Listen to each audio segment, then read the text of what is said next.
away. He's doing a reference to Walk Away Renee, Four Tops.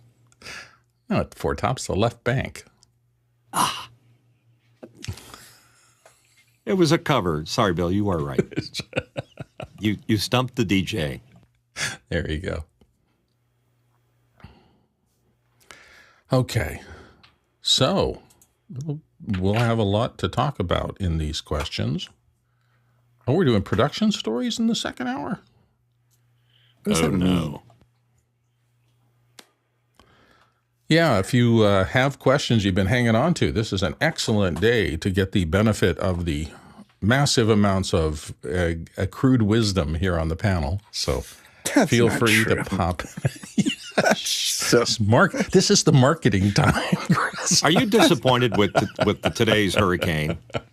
That's right. That's not even remotely true. Do you know the last time a hurricane hit California's coast? 84 years ago. No, it's like 150 years ago. Yeah.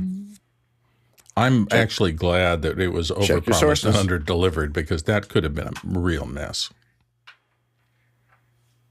So when I was in college, I was feeling particularly irresponsible on one particular day. I mean, much more so than the rest of the time.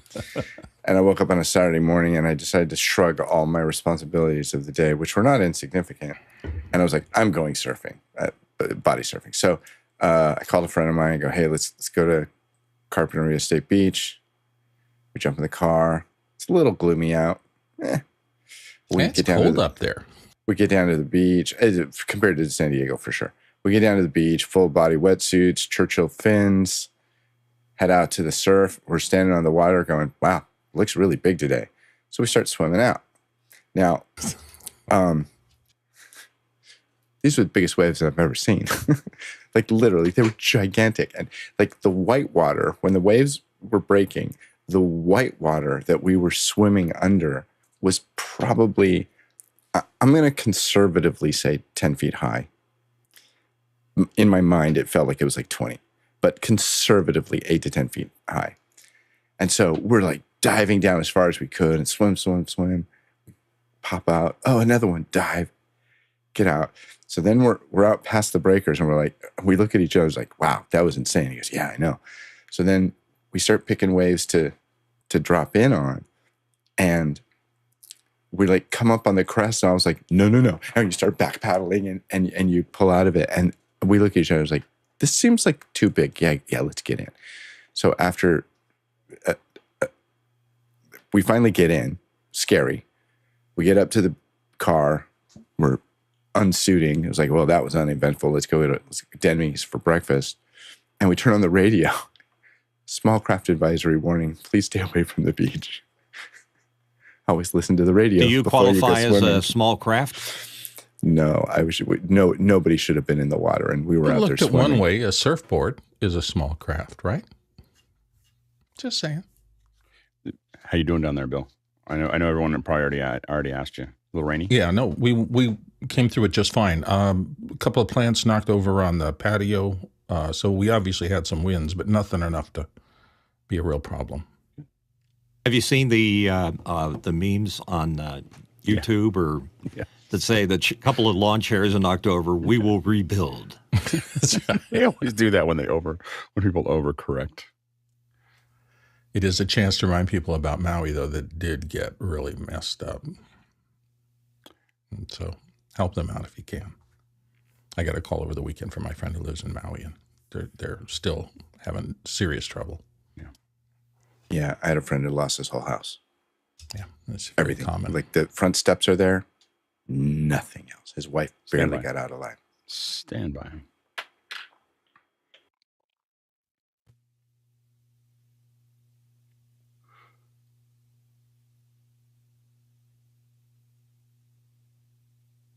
Hi, everyone. Welcome to Office Hours. If you're watching on YouTube, you can find out more about what we do at officehours.global. Our first hour is general discussion about media and general production. And our second hour is usually something we want to spend a little bit more time on. And today we're going to tell some stories. We're going to tell some production stories and what we learned from those stories and some of the things that we've taken away from them. And hopefully will be a little entertaining and educational all at the same time.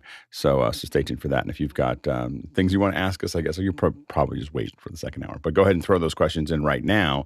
And make sure to vote on the questions so that we know what order you'd like us to answer them in. Let's go ahead and jump into the questions. Bill, what do we have? First one comes from Mike Edwards in Brooklyn. Mike says, "Good morning, everyone. Would the panel mind rating my remote kit to send out for interviews, cooking classes, demos, and so forth? It's a 15-inch MacBook Air, 2 Insta360 links, an MV7 with a tabletop stand, the laptop riser, Aperture MT lights, and Linsol KZs. Thoughts, suggestions? Thanks." Go ahead, Paul. Yeah, that's a great kit. In fact, that's exactly what I'm using in terms of the camera. I've got the Insta360 and I've got the MV7. So I'll leave the lighting and the other aspects to the other panelists, but that part I could talk about. Hey, go ahead, Chris. Yeah, I just wanted to say, I was talking with our friend Jack the other day, and I said to him, and he wasn't at his normal desk, and I said, "You sound really good. What are you doing?" He goes, "I'm just on my MacBook Air, dude." Or actually, it was a MacBook Pro using the internal mic. And Jonas was on the same call, and he goes, "Dude, we almost considered that computer our kit. Like, just use the 1080 camera in there, use the built-in mic. It's surprisingly good." So, I mean, that all that other stuff is great. I'm on an Insta360. I think it's what's the one that you use, Alex? Is that the Link? Is that the same one? Yeah, yep. I'm on one of those with a little green stripe around it right now. I don't know anything about lights. I love the MV7, but Jonas was saying that literally for most of what they need, they really consider just sending out those laptops. Go ahead, Mitchell. I like remotes. They're fun, but the only thing that you can't depend on is the quality of the sound, particularly the room. So I would add a mix pre to that. Yeah, I mean, I think that the challenge really is, and we definitely put mix pre's into most of our kits. Once we go to this level, we have a mix pre in there specifically for the noise assist. The hard part, exactly as what Mitchell said, is the challenge we get into is we don't know what kind of room. So in a good environment, that MacBook Air works perfectly by itself. In a bad environment, you start to hear the edges when people are transitioning. And so because it's a physics problem, like it becomes no longer a good or bad processing. It just becomes a physics issue. And so I think that you can do a lot when everything's perfect, but it's when things are a little rough that you have to kind of figure out what you can and can't do. And so I think that the Insta360 links will work. The only thing you have to think about is if you're talking about cooking, as an example, is that the MV7 is not going to be a great mic for that. So you may want to think about a system in which you have you have to figure out what that looks like. But the headset mic was probably going to be a better solution for that. So something like a DPA 4066 or a Countryman H6 are kind of some ones you might want to think about there, because if they're going to be moving around and so on and so forth. And the MV7 really needs to be in frame. So if you've got to make sure that you're comfortable. Most of us, as you can see, are comfortable with our mics in frame because that produces better audio. so anyway, so most of us put that in there. But the challenge is if you have a guest that doesn't want that, or you have a show that doesn't want that, the headset might be, oftentimes we find, is a little bit harder to get set up on the guest. They fidget with it a little bit more, but it also it gives them a lot less control and it keeps them from like moving away from it and doing other things like this that drive us crazy. Go ahead, Bill. So when I read about the latest MacBooks, and this was interesting, it had to be maybe 2 versions back, they started doing something called beamforming microphones. Now, I understand that in terms of like line arrays in a concert or something like that, but I'd never heard it used in terms of microphones. I would imagine there's maybe a white paper somewhere at Apple rolling around about what this actually does and whether it's pure marketing speak or whether they're doing something specific. Yeah, it's multiple mics that are making a bunch of decisions about how your office, how your environment sounds, and it's getting better. I think that the challenge is always that good enough is always the enemy of great, and some say good enough is the enemy of humanity. But I think that is the I think that we just have to always be careful. As it gets better, the problem is people stop doing it, and then it doesn't work, and then you're kind of in a bind. So having good solid stuff that really pushes forward is important. Yeah, go ahead, Chris. I've been in those rooms, Bill, and right now there are people still laughing that they were able to sell the idea of beam-forming microphones in the spirit of good enough. And this is a crazy suggestion. And Mike, the MV7 comment.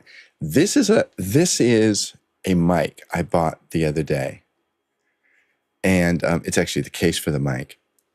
And this is the cheapest mic I've ever bought with the most features for $40. This was $40, and it's a charging case, so it charges the stuff inside, but it also allows you to recharge it, kind of like your AirPods.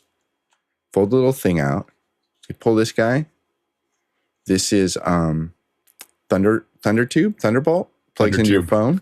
Yeah, Thunder Tube. Lightning bolt. Is it lightning? Yes, lightning. I'm sorry, lightning. So it goes into your phone. And then these little guys are little mics.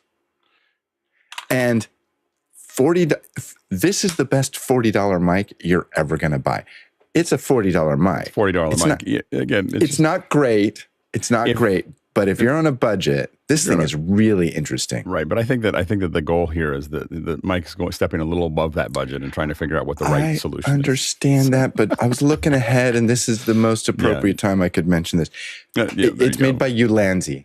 Yeah. Really amazing. Yeah. And again, the only thing I would really add to what you had here is potentially a headset mic, and then I would really think about a mix pre with noise assist, because it cleans up an enormous number of things. I have a lot of fans here. Right now, mine is set really low. I can turn it up when I have my air conditioning on, and it works exceptionally well. Next question. Next question comes to us from Bill Mew in Turnbridge Wells in the UK. Last week, I asked about wireless microphones with a feedback channel. I was told that they wouldn't be cheap, but then I found the Saramonic V-Link 2 Kit 2. What stage headsets would you recommend for talent with both earpiece and microphone?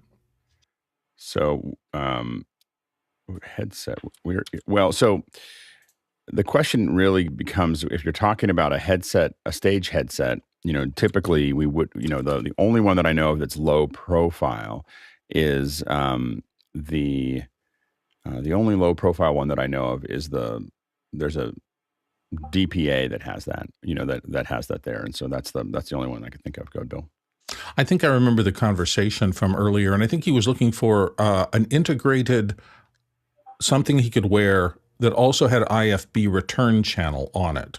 So it was the combination of a microphone with IFB in one unit, and it looks like he maybe found one that maybe Saramonic's doing something, some form of that, whether it's actually hardwired or RF, who knows, or Bluetooth.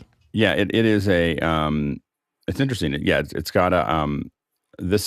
I've not seen this before, so he found this. This is a new thing for us. This is made by Sennheiser, and it basically has a receiver, and that receiver has two inputs. That the receiver has a headset input, so that you can talk into someone's ear, and then it also has a line out, so that you can put it into your camera or whatever else you want to do with it.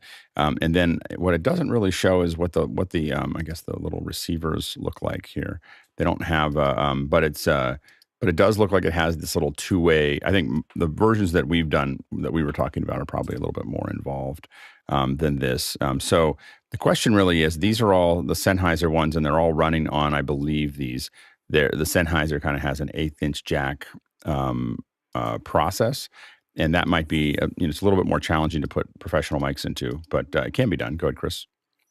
Yeah, I was just going to say, my only experience with a microphone and an IFB is an elastic belt or something, and with two belt packs from two. I hadn't heard of anything trying to do this all in once either. Yeah, go ahead, Mitchell. Didn't Zaxcom have something like that? It was a two-way communication. Zaxcom does they do have a talkback as well. But again, I think we were talking about ones that were totally integrated, and we were actually still looking for the most cost-effective ones, and the ones that are the most cost-effective and effective that I've used in the past have been specifically the microflexes from, which are not super inexpensive, but they're a very small little capsule, and they have a regular TA4 input as well as an 1/8" jack output. And this one looks good. I think that you would need to basically convert the whatever micro, it'd be a micro dot is what you're looking for, is something like a DPA, and they have an integrated headset with that comes out for, if you're talking about someone walking around on stage, there's an integrated one that'll go into their ear. It looks like a little spiral, and it comes down, and I don't know what the number is for it. But that one could be the one that you may want to look at. But then you need to convert its microdot to the 1/8" jack, the powered 1/8" jack that goes into that. And I'm not even sure if those mics are compatible with that Sennheiser. The Sennheiser interface of using that 1/8" jack is one of the reasons I don't use Sennheisers in the lower end very much, because that little jack drives me crazy. Next question. Paul Wallace, Austin, Texas, and here on the panel, would a film festival like Toronto or South by Southwest be a thing for office hours coverage like we do at NAMM, NAB, SIGGRAPH, and so forth? Good, Paul. Yeah, I asked this question because Alex is in the running to go to South by Southwest, and I voted for him, and I'm telling all my friends, vote for Alex. And I'm thinking, while he's in Austin, there's also, besides the interactive, there's the music and the film. So maybe it's something you could look at or think about for future office hours coverage. Yeah, it's one of those things that the film festivals, I've done a lot of film festivals. I've worked a lot of film festivals for other people, and I probably wouldn't do it for office hours. And mostly because the amount of work required to work at a film festival for the output is so high, it's probably not worth it. You're dealing with a lot of VIPs, and what happens is everybody's got all these requirements, and then you can only have this space for 6 hours, and then you have to move everything through the snow, and then you have to do all these other things. There's like all of this stuff, and it's just not worth it. Like, it's not, I thought, wow, this would be great, because we got some great interviews, but when I talked to the crew and found out like the hell that they went through to produce that content, I was just like, we can do something. We'll do something else. So I think film festivals are really hard, and film festivals are hard. So to work with, because the film industry is,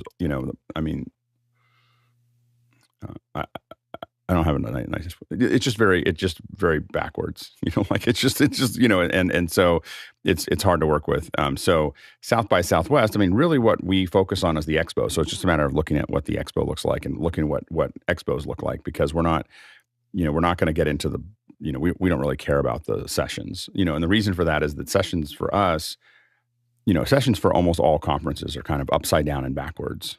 So we're going to talk for 45 minutes and barely open the mics for, barely have anything open for questions. That's a backwards thinking. The reason we do that is because open mics are horrible. But if we got rid of open mics, then we could have an actual conversation. More people would love to ask questions and process those questions, but conferences in general are just upside down and backwards. I don't want to sit and listen to someone for 45 minutes ever. Unless I'm walking around and doing something, cleaning my dishes or working on my pool, I'm not going to sit in a chair and actually listen to them. And we find that most people don't. What they do is they text and they email their friends, and they do other things while they're listening to it. They don't really sit and listen to it. No, only a very small percentage can do that. And so we wouldn't cover any of the sessions because, again, they're hard to watch. But but as far as the expo, if there's cool things to see and there's enough of them and they're close enough together, it'd be really interesting. I know that the very first time I saw a live view was Leo walking around with South by Southwest with a live view, and crowd surfing with one at South by Southwest. So, and I've spoken at South by. I have to admit that I go to South by Southwest when I'm speaking. That's kind of my rule. So if I go into the, other than the ones we've started to cover, I only go to conferences that I speak at. Period. There's too many conferences out there, so I had to make a decision. So now we're kind of, looking at this coverage for very specific ones. And if the panel that I'm on is accepted, then most likely we'll do something at South by Southwest because I'll be there. Go ahead, Bill. Well, I was just going to say, I 100% agree with Alex in terms of it. It depends on the focus. There are some of those things like film festivals that they do, 10 different theaters around a city, and that's just impossible because the travel time between setups is just brutal. When there is an expo in one specific place, I think we're learning more and more every time we do one of these about how to make it efficient and interesting for the audience. We're just dialing that up and up and up, and I find them getting more and more interesting as we do them because of that. But it's got to be in one location. I think something like NAB can work because maybe there's 3 halls, but you're on one place, and if you have a couple of teams, you can do a decent job of seeing what's there. Yeah, good, Paul. Yeah, 3 things. 1, today's the last day. So, so this is the day you've really got to, there's no tomorrow. It's only today. Second, they changed the trade show name to Creative Industries Expo, real fancy name. And Albie and I, who's on office hours from San Antonio, did a walk around and did a lot of video last year. And third, stick around for the picnic and softball game. There you go. Alex, I want you on my team. There you go. I hope you play softball. I don't know how to play ringers. softball. It's all about ringers. Hey, while we're talking about coverage, of course, office hours is going to be at IBC. There's going to be some after hours viewing on the 15th. That's going to happen between 1200 and 1400 UTC. That's going to be pretty early and on our coast here. And then I'm trying to somehow, our announcements didn't have times that I actually recognize. So I'm sorry. So I'll just kind of throw it out here. The Saturday, what I do know is that on Saturday, on the 16th, during the normal office hours. So Saturday the 16th, during the normal office hours, we'll have, we're going to be covering IBC. So that's September 16th. That Saturday is going to be, we're going to have that's going to be coming in from the IBC team. So stay tuned for that. All right, let's go to the next question. Next one comes from Douglas Carmichael. He says, with UK regulators greenlighting VMware's acquisition by Broadcom, what other desktop virtualization products would you recommend on Mac OS? Go ahead, Jason. Yeah, this is pretty open and shut. I'd say Parallels. Next question. Next question comes from Christian Cody in Falls Church, Virginia. Christian says, my main computer is an M1 MacBook Air, and I'm currently pushing it to a 27-inch Scepter gaming monitor, plus Duet and an iPad. The built-in monitor is a little too small for me to enjoy using it as a second monitor. Should I get a bigger main monitor? Good, Chris. Christian, I totally appreciate big monitors. I know that in editing, I don't like working on anything less than like 27 inches. At a certain point, you're going to run into the limitation of the number of monitors that you can run with that MacBook Air. So welcome to the game. You're going to start upgrading monitors, and then you're going to need a new CPU, and then next thing you know, you're going to need a new mouse pad, and it just goes downhill from there. Go ahead, Paul. I've seen Chris's monitor setup. He's got 5 or 6 monitors. He's got a Mega M2. He's got the M1. He's got it all. He's got the incredible diagram. No, Chris, you've got it. Okay. And I would. Do you have an answer? When it comes to Duet, practice, because that can get tough. It's kind of hard to master Duet. Yeah, I tend to move to multiple monitors, so I tend to move things on. I have lots of monitors, but I don't go for bigger monitors. That I find them harder to work with, especially with I have extra cameras and stuff like that. So I put monitors on arms, and I would suggest thinking about it. Next question. Vic, it looks like Sinise in Lowell, Indiana. I bought a Saramonic for remotes for my iPhone. I want to use it with my iPad, but it uses USB-C. Is there a Lightning to USB-C converter that works? I actually don't think that there is. I don't think you can do that. So I think that you got it for your iPhone. So the issue, you got these for the iPhone. There's a converter. I believe that Saramonic may make one for the iPad that has a USB-C, but I don't think you can go from I don't think you can do the USB-C to Lightning. Go ahead, Chris. This kind of reminds me of the era right after Apple took the floppy disk out of the iMac, and then you have the USB floppy drives. And there's always like crossover moments where one technology starts to go away and a new one comes in. And unfortunately, I think we might be in that place. I have to admit, I still don't agree with the fact that the EU pushed this whole, like, you have to do something, because I think creating a government regulation for this now paints it into steel and concrete, and like it's not going to be the right solution in a couple of years. And so I think it was a dumb idea. But what I will say is I've gone from all these different things to every time I pick up a new device, it doesn't have USB-C. I'm like, the what? Like now I have to find something new, and so it's so I'm hoping that the new iPhone will be USB-C because it's one of the few things I have left that I carry regularly that isn't USB-C. Go ahead, Jason. Yeah, there's Lightning to USB 3, and I've never seen USB-C. Yeah. Next question. Paul Wallace, Austin, Texas, up next. Paul says, LG Gram laptop is 2 pounds, 120 hertz OLED, color-changing chassis. That's right, the lid can change colors from blue to orange to pink. Invisible touchpad. Is it a winner? And discuss. And he's got a link to it there on The Verge. I don't know. Sounds like a lot of form over function to me. It feels pretty desperate. Like we can put lights in it. I think that there'd be just, I guess kids. Does it run the Mac OS? Well, beyond the Mac OS thing, it's just like, okay, we're going to put, maybe creators would, there's a creator out there that wants to put it in their thing, but as soon as I start seeing that kind of stuff on a laptop, I assume it's not going to work very well because they're focused on the wrong thing. Next question. David Brady in New York City. Is it possible to rename USB devices at the driver or device level in OS X? Reason being, I want to do an A/B comparison of the Shure X2U and the MX2U, and both show up as Shure Digital. I have 2 identical AKG 451s ready to go. Oh, I don't think you can. I think you have to figure out which one is which. I don't think you can. I don't know of any way to hack that. And we've had trouble with this before because we have this problem with cameras too. Go ahead, Chris. That's a super weird problem, David.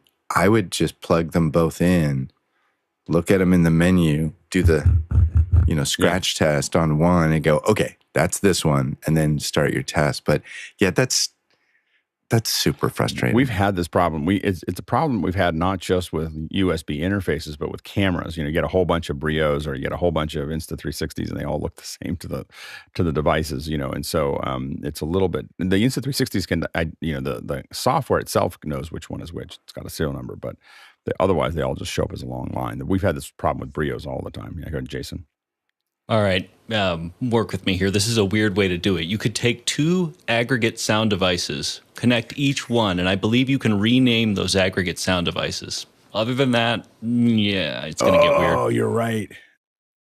That's a really good idea. That's a good idea. Yeah. So you build the aggregate sound device inside of in the audio audio MIDI. Yeah, audio MIDI toolkit. You build 2 different devices that it's designed to aggregate multiple sound devices together, but you would just give each one its own thing, and then you would give them their different names, and then it should show up as a separate one. You could call them Brady Test 1 and Brady Test 2. Yeah. I guess in the same vein of that, you could create 2 devices inside of Loopback and do the same thing. Where you could just create a device that has... Loopback is really kind of just a more friendly version of the audio MIDI toolkit, in my opinion. The only thing I think you might have trouble with is if you unplug it and plug it back in, it may go to the wrong one. So I don't know if it sees the baseline. I don't know whether it sees past that name. So I'm not sure. In the past with cameras, we've had trouble with it, like rearranging the cameras if we unplug it and plug it back in. It's kind of like you plug them in and then you all have to go through each one of them and set them up. So interesting problem. Let us know, David, how that goes. Next question. Tony Mobley in Noonan, Georgia. I have finally cut the cord. I am using Apple TV boxes. I have several streaming services. Do I also need YouTube? Go ahead, Mitchell. Tony, congratulations for cutting the cord. I've been kind of juggling with the same thing. Here's the funny thing that happens when you start that process. First, like with DirecTV, all of a sudden their pricing just went way low. And I was concerned that I've been paying way too much for so long. Secondly, my friends over at Magnolia say that 90% of the installations they do start with a Apple TV. And then they use that to aggregate all of the other Plus services, including YouTube. And I agree. I think the Apple TV interface is much easier. So you only need the one box, and I think the Apple TV is where to go. Good, Paul. Yeah, absolutely get YouTube. I think Chris Fenwick, didn't you say you watch 80 YouTubes a day or something? It's just so addictive, YouTube, and there's so much good information there. And get the premium version because then you won't have all the commercials. And I'm pretty sure you can have multiple accounts on premium. Yeah. So you can like take one account and have a special interest on that, and then have 2 or 3 other accounts with different interest. So there's interests two different services there. There's YouTube and YouTube TV, and so there's YouTube is of course you want premium. It's not very expensive, and it's worth every penny, because I don't know how anyone could ever watch YouTube with ads, like the ads popping up all the time, and it's just torture. And like I run out every once in a while. I haven't had ads for years now, and if I change my credit card or something, I end up with like a couple days of it. I'm like, how do people even use this service? So anyway, so I would definitely get premium. I have YouTube TV. We use it all the time. It's mostly just because I don't watch anything in real time. So I go, oh, like yesterday I was going to watch, This Week with George Stephanopoulos or whatever, and I just thought about when I wanted to watch it and turned it on. I know that you can do that with TiVo, but I do it with everything. Like I'm recording the world all the time without any storage, without any other things, and it just works. So I would highly recommend YouTube TV. Go ahead, Bill. This nicheification of all the services is driving me a little crazy. Because I place advertising and I have to be able to see how it comes across on all these cable services, I'm subscribed to almost all of them.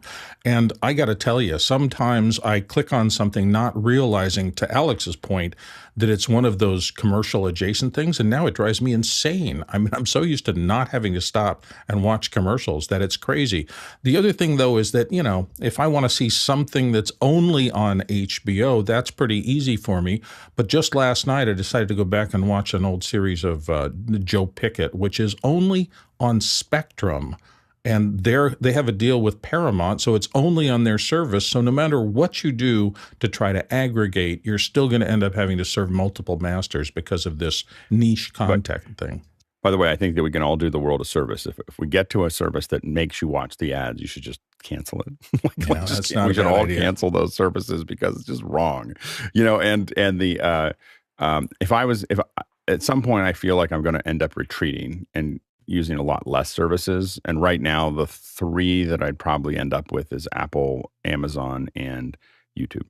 So YouTube TV and YouTube, Apple TV Plus, and Amazon are probably the 3 I could probably are the base 3 that I would use. And everything else, I'm kind of looking sideways at Max and Netflix and Disney Plus, because I just don't use them very much. Like I just don't find myself in them that often. And so I kind of go, well, I don't know. If you had to pick one, Alex, if you had to pick one, which would it be? YouTube, 100%. Yeah, me too. Yeah, like there's not YouTube or YouTube. I mean, because the other ones don't have cats playing pianos. Well, yeah, or 3D 3D virtualization of the Battle of Hastings. I mean, if you don't have that, I mean, how can you even think that you're a network? Go ahead, Mitchell. Apple TV allows you to download apps for everybody, including YouTube, and they work quite well. I can compare it to the internal mishmash that's in my regular smart TV. Well, I think they were just looking. I think we're just looking at the services themselves within that Apple TV, and so I don't. You shouldn't let your TV talk to the internet. You should get an Apple TV. Definitely. Just don't let your TV talk to the internet. It's not healthy for anyone. Next question. Paul Wallace back again from Austin. One panelist suggested you have some walking music at trade shows like NAB coming up. What about this idea of having some bells and whistles like that? Go ahead, Mitchell. I'm just wondering what's going on that's so boring that you have to play some music underneath it. I mean, if it took 2 or 3 minutes to get someplace, some intermission, interstitial music. But if I had to pick something, Walking on Sunshine, Katrina and the Waves, Walking, Fats Domino. It's Brazilian bossa nova or nothing. Go ahead, there you Bill. go. Paul. Girl from Ipanema. No, just like in the background. Go ahead, Paul. Yeah, Nancy Sinatra. These boots are made for walking. Not really, but we have so much musical talent. On the show. Go ahead, Chris. It's a live band. You just gotta have a live band and just cue them. Just get mariachi band following you around. Get Victor. Victor. Just do little sax solos while you're walking. I can tell you that the chances are pretty low, given that I won't. If I walk into a restaurant or a bar and it's playing music, there's a high probability. If it plays it any more than like negative 60 dB, I will eat there. I will never eat there twice. Like I literally won't go back to a restaurant with TVs. Yeah, please stop. The TVs, a loud din, not very good audio, and music in the background are the 3 things that keep me from ever going back to a location. So I don't think I would probably do it on a show that I made. Next question. Roscoe Jones, Madison, Indiana. At SIGGRAPH, Mike Seymour talked about doing foreign language dubs with AI mouth shaping. Is this a relatively new process? Is cost an issue, or will old movies soon be redubbed into many shaped languages? Go ahead, Chris. I don't know. I would imagine it can be done in post. No, definitely it can. But I saw Mike Seymour do a demo of this, and it was one of these things where it was a super difficult demo to do because it's so outside your realm of understanding that you don't even know what you're looking at. Right. But it's really amazing. Like if you take the mouth shaping thing and then all of the voice synthesizers and the fact that I can take the CEO's voice and he mispronounced the name of the new service and just like type it in and then morph his, it's super frightening. The thing is that it is a, what happens is you're looking at you're doing smart fakes of the face. So all you have to do is change the mouth, and then you're doing a smart fake of the voice. Now, the interesting thing is that a lot of times what they're doing is they need to get the intonation from an actor. So the actor's still there saying it in another language. And then the computer is used to close the distance between it has to do a pretty complex thing, which is it's pulling the intonations from the original actor, using the other actor to get the pronunciations correct, and then forming that into the audio that sounds like that actor. So that's the way they're doing it currently. I have a feeling that we're going to get somewhere at some point. It's going to get to a point where it doesn't need the translation actor. It can just take the actor and just put them into lots of different languages. But the issue is you really can't. It's not going to work of just letting it figure out what he said because of the way that sound works and the way people are doing it with emotion and all these other things. So it's going to be something that it's going to take some time for it to kind of figure out, but it's going to be an interesting process as we go forward. We will get it in 60 languages, and I think they'll look at going back as kind of like colorization of film, so you probably won't see as much of it there. Next question. Jack Ruppel, Breckenridge, Colorado. I have a Stream Deck Plus, and I understand that the buttons can be animated. I'd like to develop for the Vision Pro. Has anyone designed animated icons on the Stream Deck for eventual use in Vision OS? Go ahead, Jason.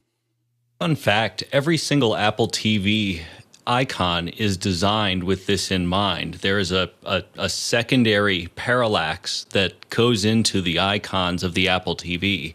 So I don't see this as too much of an extension from that. I don't think the Stream Deck has ever even been addressed. How are you going to see the Stream Deck though? How are you going to see like if you're in the? You'd have to track it, right? Oh, right. So that'd be hard. Yeah, it'd be hard. I don't know if we've gotten that far yet. I think most people are just happy to get something to show up in the Vision. Next question. David Brady, New York City, looking to rack mount a few Stream Decks and not afraid of taking things apart. Check this out, and it's a 4x15 by 2x32 flavors. I don't know quite what that means, but it's under the heading stagehacks.com, and there's a link there to it. Go ahead, Mitchell. Yeah, Chris Fenwick has a shot of it. It is the coolest looking thing I've ever seen. It's a rack with a bunch of buttons on it, and they're all Stream Deck buttons, which means they're lit up or maybe animated a little bit. But the only thing you have to do that's slightly technical is remove the faceplate from your Stream Deck in order to have it fit flush with the rack mount. But really cool. So this is you have to, let me get this straight. So you're taking the Stream Deck, you have to rip off the front of it. Is that right? And then you slide it into here so the keys just come through. Because really the keys, yes. Because the keys themselves are just pieces of plastic over a monitor, right? I mean, I think that's how that's working there. Yeah, go ahead, Chris. Are you there, Chris? Did we lose you? Yeah, I'm sorry. So about the idea of custom control panels, I just saw this company this morning.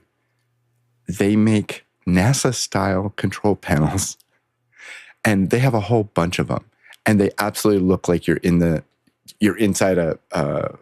Sorry. Yeah. It absolutely looks like you're inside, like a NASA capsule or something. And who makes those? I'll have to look for it. I just searched for NASA style control panels. Well, this is playing very heavily into my delusions of grandeur. I love it. Right? I just see a they whole also make switch. it for the space shuttle, for the Millennium No, Falcon. it's You got all that super stuff. fun. Super fun. All right. And one of them was labeled Kraken, and it was release. And then when you flick it down, it goes to Karen. Oh, yeah. What was I going to say? We used to build switches like this for a lot of our shows, but we would design them. You can design the plates and send them out and have someone etch them. And we really felt like it was a little ad. Like, so if someone spends $60,000 for us to build a studio for them in their, like a small studio in their office, we felt that spending $400 on etch steel was worth it.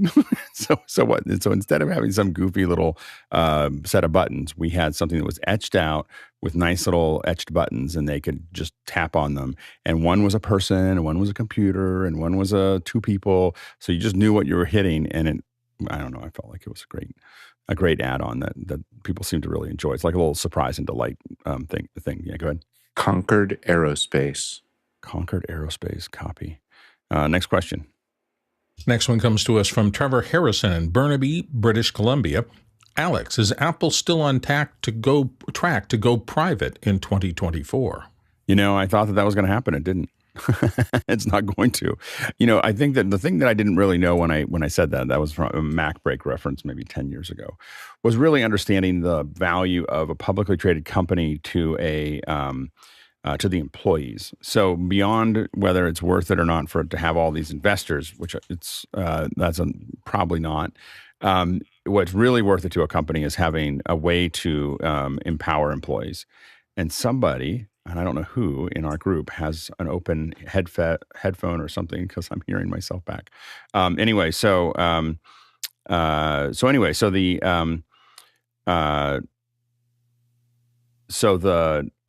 I think that there's the reason that, when we think about like, why is Apple doing all the stock buybacks? Why are they doing dividend buybacks? Why are they doing all those other things?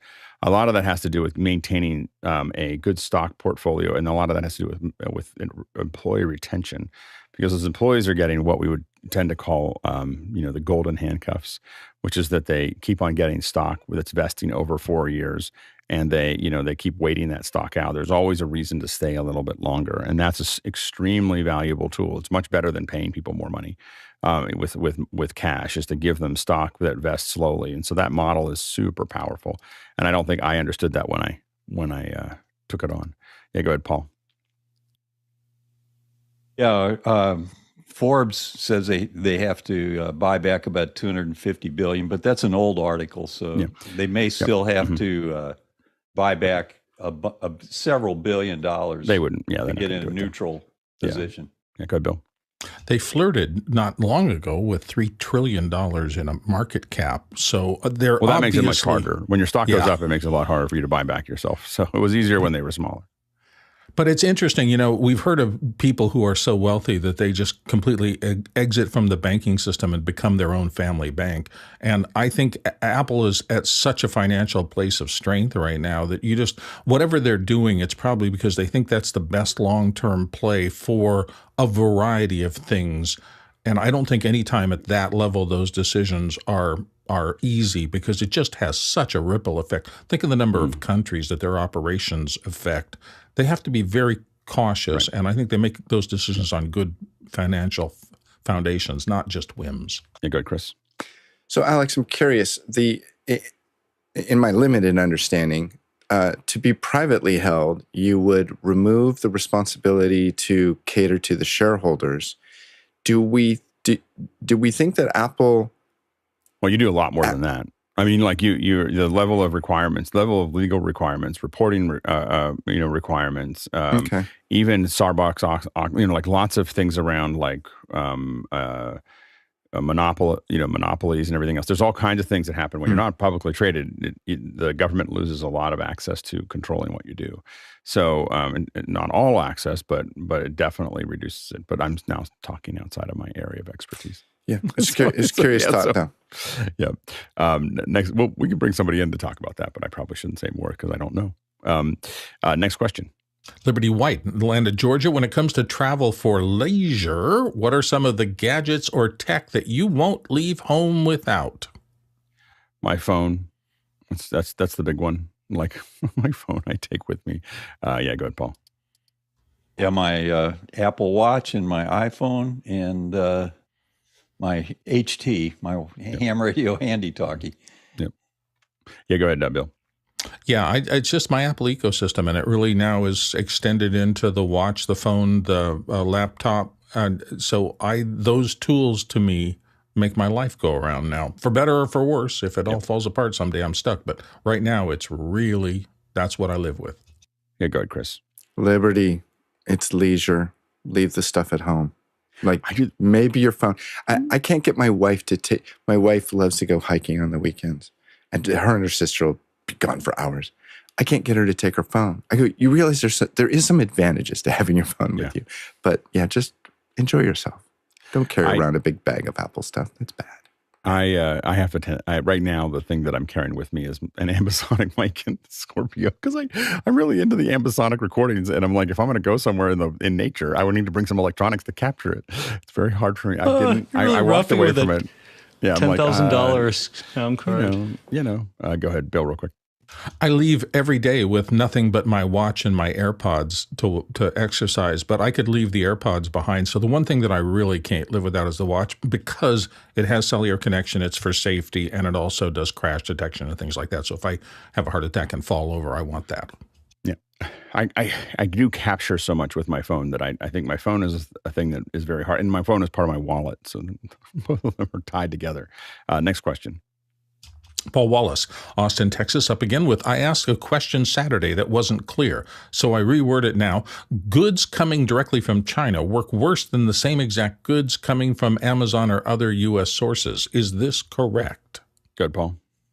Yeah, I just did not have that question together Saturday, and I finally figured out what I wanted to ask.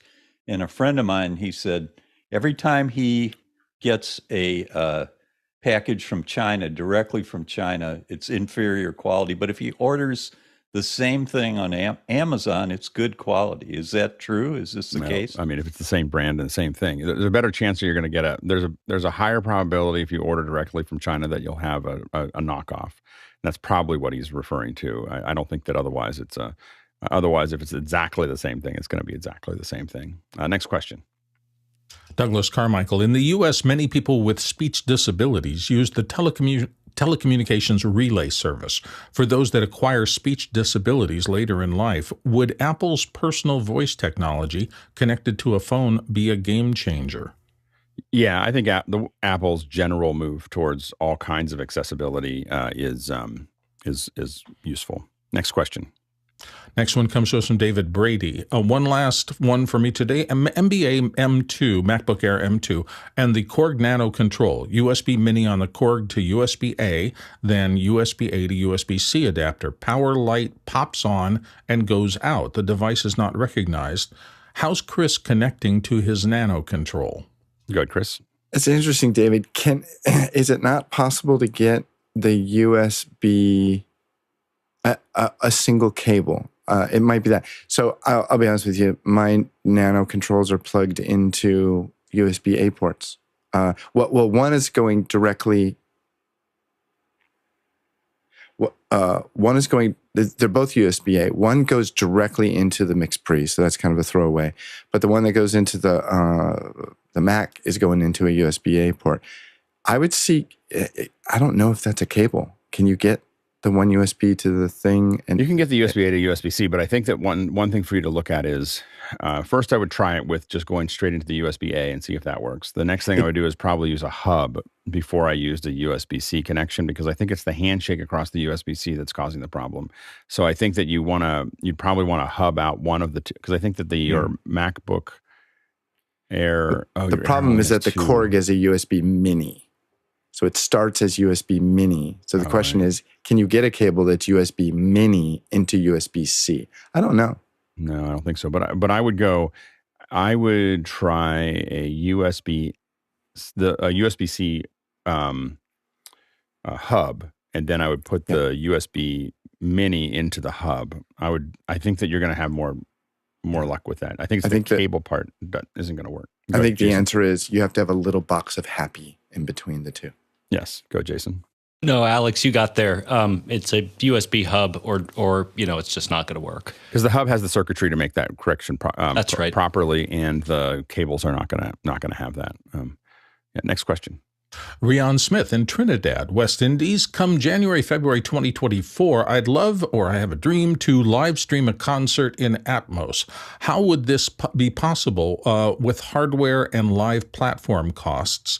I am an owner of an ATEM Mini Extreme ISO, and colleagues are audio engineers. And he notes, I guess this is a band, Tomorrowland did it, and has a YouTube link to that. Yeah, and so the question really is whether you want to stream in Atmos or into the multiple channels, and so you can define it as Atmos. But generally, what happens is that software, the music is basically being processed as it might be processed with objects and beds, but when it goes out live, at least the most of the times that I've seen it, it gets converted back into channels, and then it is defined as Atmos, but it really is a channel-based streaming system. So really, what you're doing is a 514, 714, 916. Usually we limit to about 916 because we have 16 channels in an SDI feed, and if you're doing live streaming, you don't want to try to deal with more than 16 channels into the feed itself. So 916 is your outer edge. A lot of us have done a lot of stuff at 514 and 714. And so you're going to build those channels, you're going to feed those into your encoder, and then you're going to define that. And that can be done actually in AWS. So you can either have a hardware encoder. Elemental has a feature that'll handle Atmos, but you can also stream it to AWS. So you take something like, let's say you want to do Ultra. You want to do Ultra because the basic link, there's the Ultra link and the basic link from AWS. The basic link will only do 8 channels of audio, where the Ultra will do 16 channels of audio, and that's going to allow you to pack that 514, 714, 916 onto it.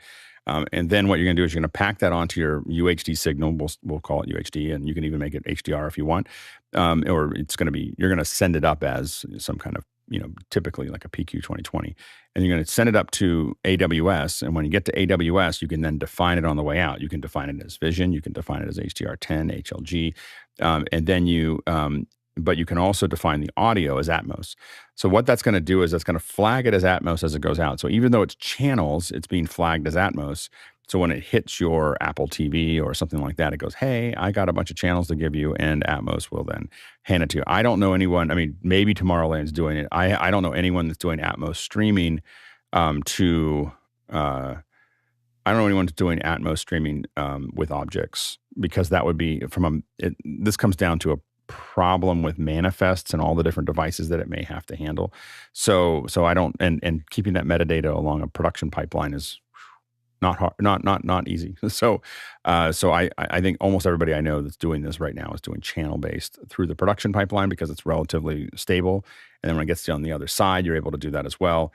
And then the other thing you want to look at is I haven't looked at the YouTube thing yet, but if you're talking about seeing it in YouTube, that's 5.1. So YouTube is doing 5.1 to over the television boxes. And so the OTTs are all a 5.1. So it's not necessarily Atmos, but it is surround, and it's really cool.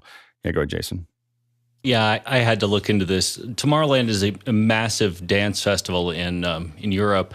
They used a Lawo MC Squared 56, which is a 96-channel audio production console, and apparently they had available the 514 mix through Atmos, but I don't think they streamed it. I think they had an immersive experience where you could go somewhere and have the Atmos experience, but I don't think it was publicly available over YouTube.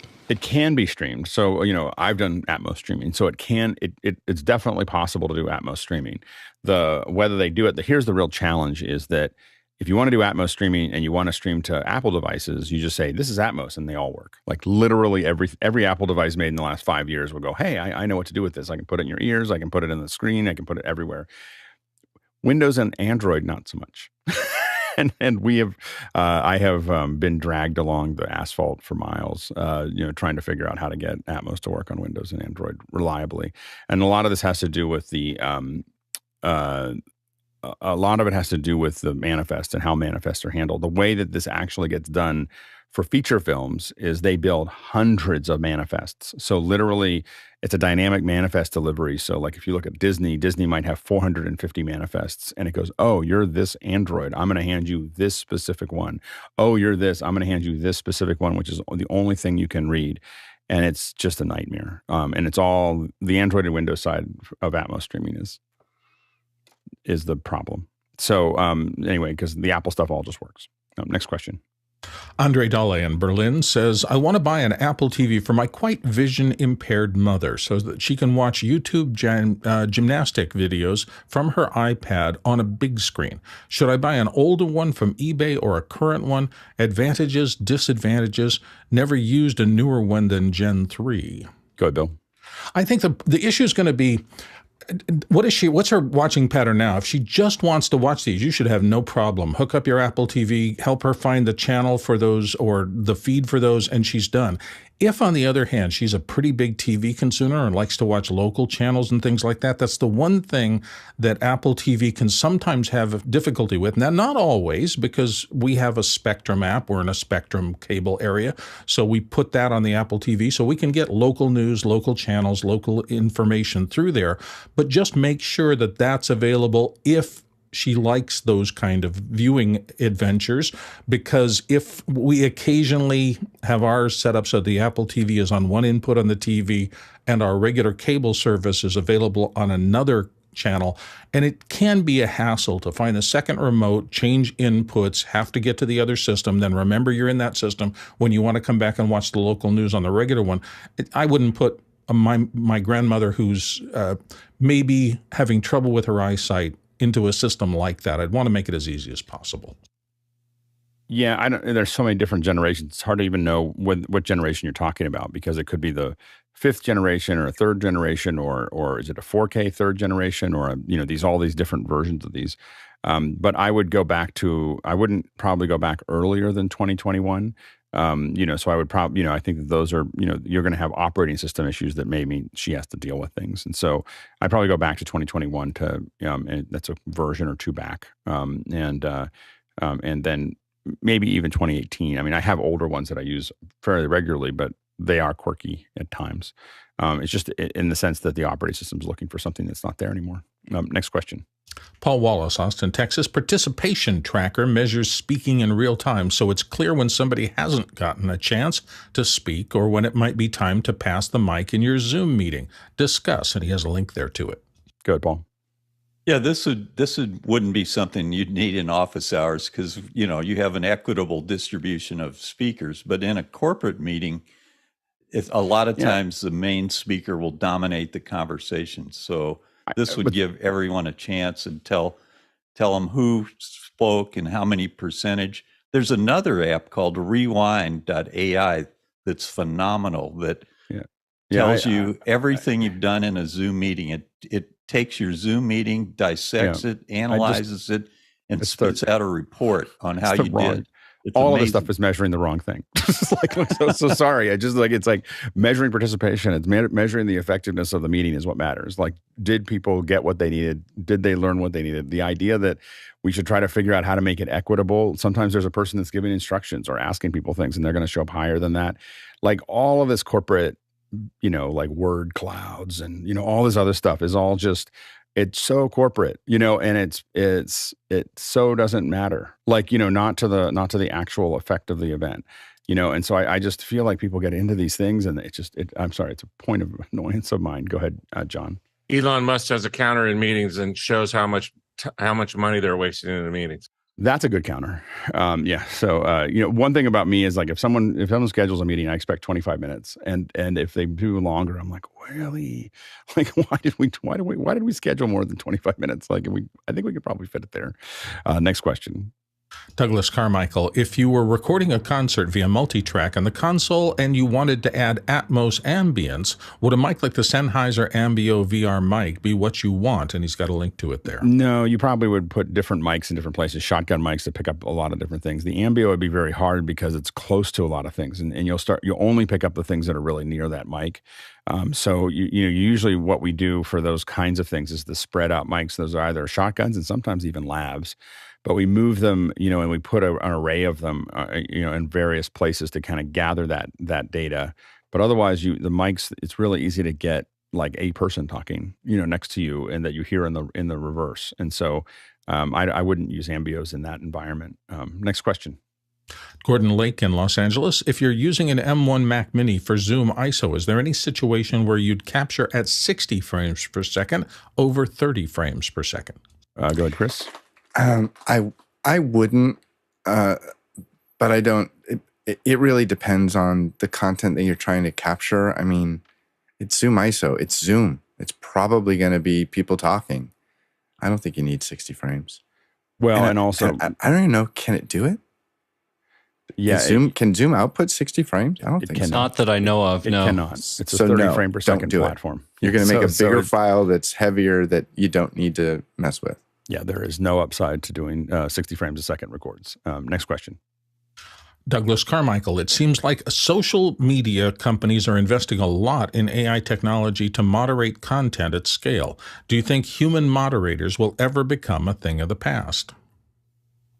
No, I will argue that it's actually going to go the other direction, which is that there's going to be social media and other things that are coming up that are actually anti-AI.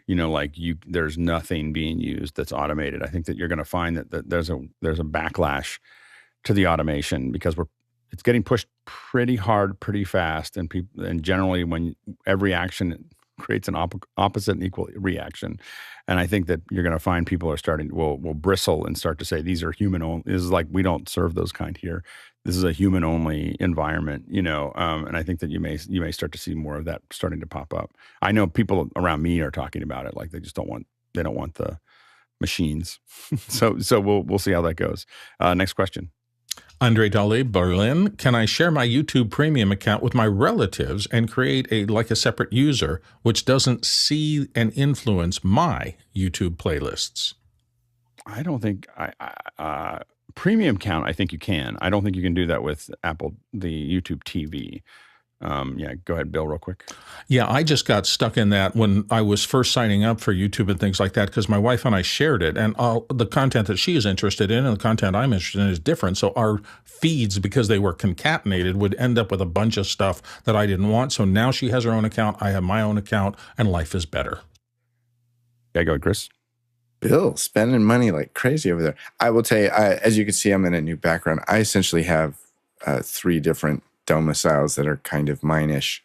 And I know that I have it logged in every place, but it's the same account. Next question. Douglas Carmichael. In an article about Tomorrowland, they mentioned 1080 input channels coming from the stage. Where could all those channels be coming from if it's a DJ-centric event with DJs mixing pre-recorded tracks? Go, Jason. Okay, Douglas, all you have to do is go and look at Tomorrowland. This is a massive multi-stage event. That's like saying, why would they ever need 180 channels at Woodstock?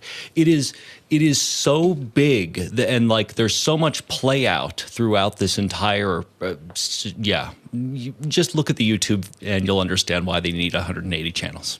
Well, and a lot of times, you want to put those channels in different places, and you have a lot of people going in and out of that system. So you may have it actually gets pretty complicated for a lot of these systems to kind of manage that many channels effectively. But you remember many different people coming into that. And a lot of times you can't, especially if you're doing an integrated solution, you may want to put out a bunch of channels so you can make it that surround experience or make something more than just stereo. I have to admit that I just watched a concert in a theater over the weekend in stereo, and it felt very flat. I'm used to 5.1 minimum, and so I think that being able to get those things is probably what they're trying to work through, and then you have lots of performers and lots of other things there. Quick reminder that we got a lot of stuff coming up here. IBC is coming up, but we're going to have after hours on the 15th, September 15th. And then the live show will take over our office hours on the 16th. So you want to that's September 16th. So the 15th is going to be after hours. September 16th is going to be the actual show. We've got our European crew covering that, so it should be good. Tomorrow, Nick Justishin will be here. He's going to be talking about LiDAR and photogrammetry and Unreal Engine, so that should be great. We're going to do audio brainstorming. So if you've got ideas about things we're not covering in audio that you want us to cover, then come on Wednesday and tell us what you want to hear or what you want to see. So a little bit of camera rigging on Thursday. So we're going to talk about how we rig up our cameras. What are these cheese plates that we're talking about? There's no cheese, by the way, in the cheese plate. Well, there shouldn't be normally. And so we'll be talking about camera rigging, and then we'll talk about custom computing with Puget Systems on Friday, and of course, 2 hours of Q&A on Saturday, and more introspection on Sunday. So, as always, a pretty busy week to get us started there.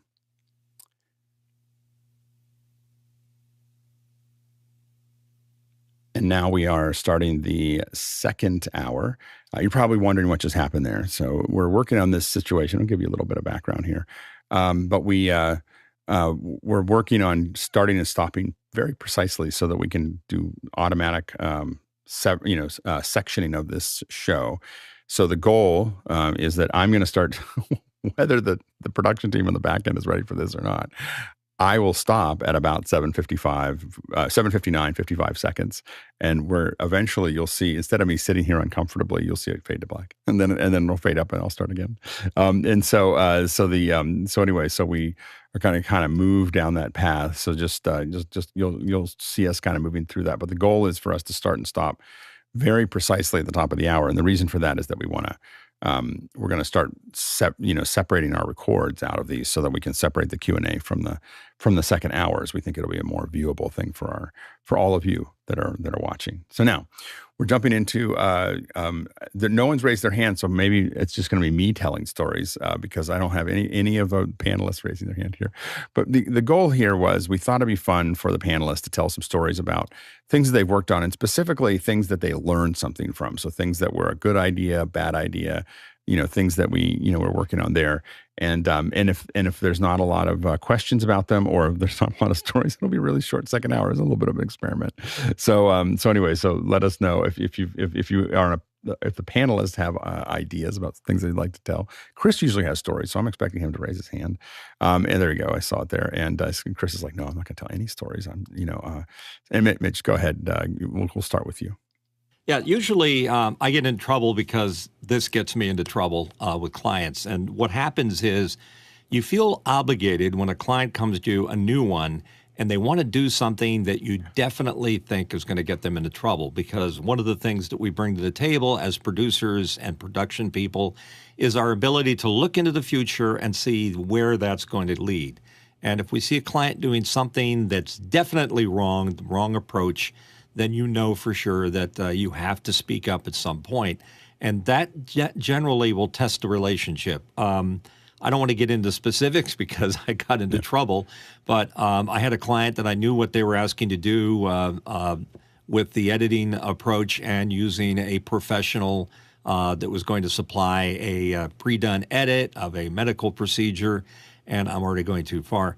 And I said, no, I don't think this is the best way to do it. I think it's best if we come in and shoot it multi-camera and that we'll do the edit rather than trying to conform an edit that a unprofessional person did themselves. And the client got very upset, and we basically had to resign the account because they just kept pushing and pushing and pushing. And we just kept realizing if we go down this path just to make them happy, then it's going to be a huge disaster and then we might be liable for it. So sometimes you have to, honesty is a better part of valor, so to speak, and be honest with them. And that's the one thing that can get you into trouble in production. One thing I have learned over time is I rarely will say no to a client. I will just tell them how much time and money it costs to do whatever they want to do. So, so it's kind of like, yeah, we can do that. Like I had one where, to Mitch's point, I had one where they had shot a bunch of, they were going to shoot some green screen. And I said, oh, well, this is how much it's going to cost. And then they came back and said, well, what if we have the crew that always shoots the green screen shoot it because they're a lot less expensive, and then you post it. And I told them 50% more than what I told them the first time. I was like, and they were like, why would you charge 50% more for? I said, because all the labor is in the keying. Like the keying is where all the labor is. The shooting is the easy part. The keying is the hard part. And if they make what you're asking me to do is take what I've seen, you've already shown. The reason you're talking to me is because they weren't shooting very good green screen. And I said, I saw the green screen. If they send me that, it's going to take us weeks to get that done. Like, it's not like that's not going to be a good experience for us. Where if I shoot it, it will take us 2 days to keep everything, and it will be 5 times better than what they did. And they were like, okay, well, and so, but I had to explain to them, but I didn't say no. I said, sure, I'll key their footage, but it's just going to cost you, it's just going to cost you more money. Go ahead, Chris. I mean, I could tell you any story you want. I could tell you a post story. I could tell you a production story. No, I'm giving you, it's dealer's choice. Oh, we're picking post, production, post. road. Give us a post story.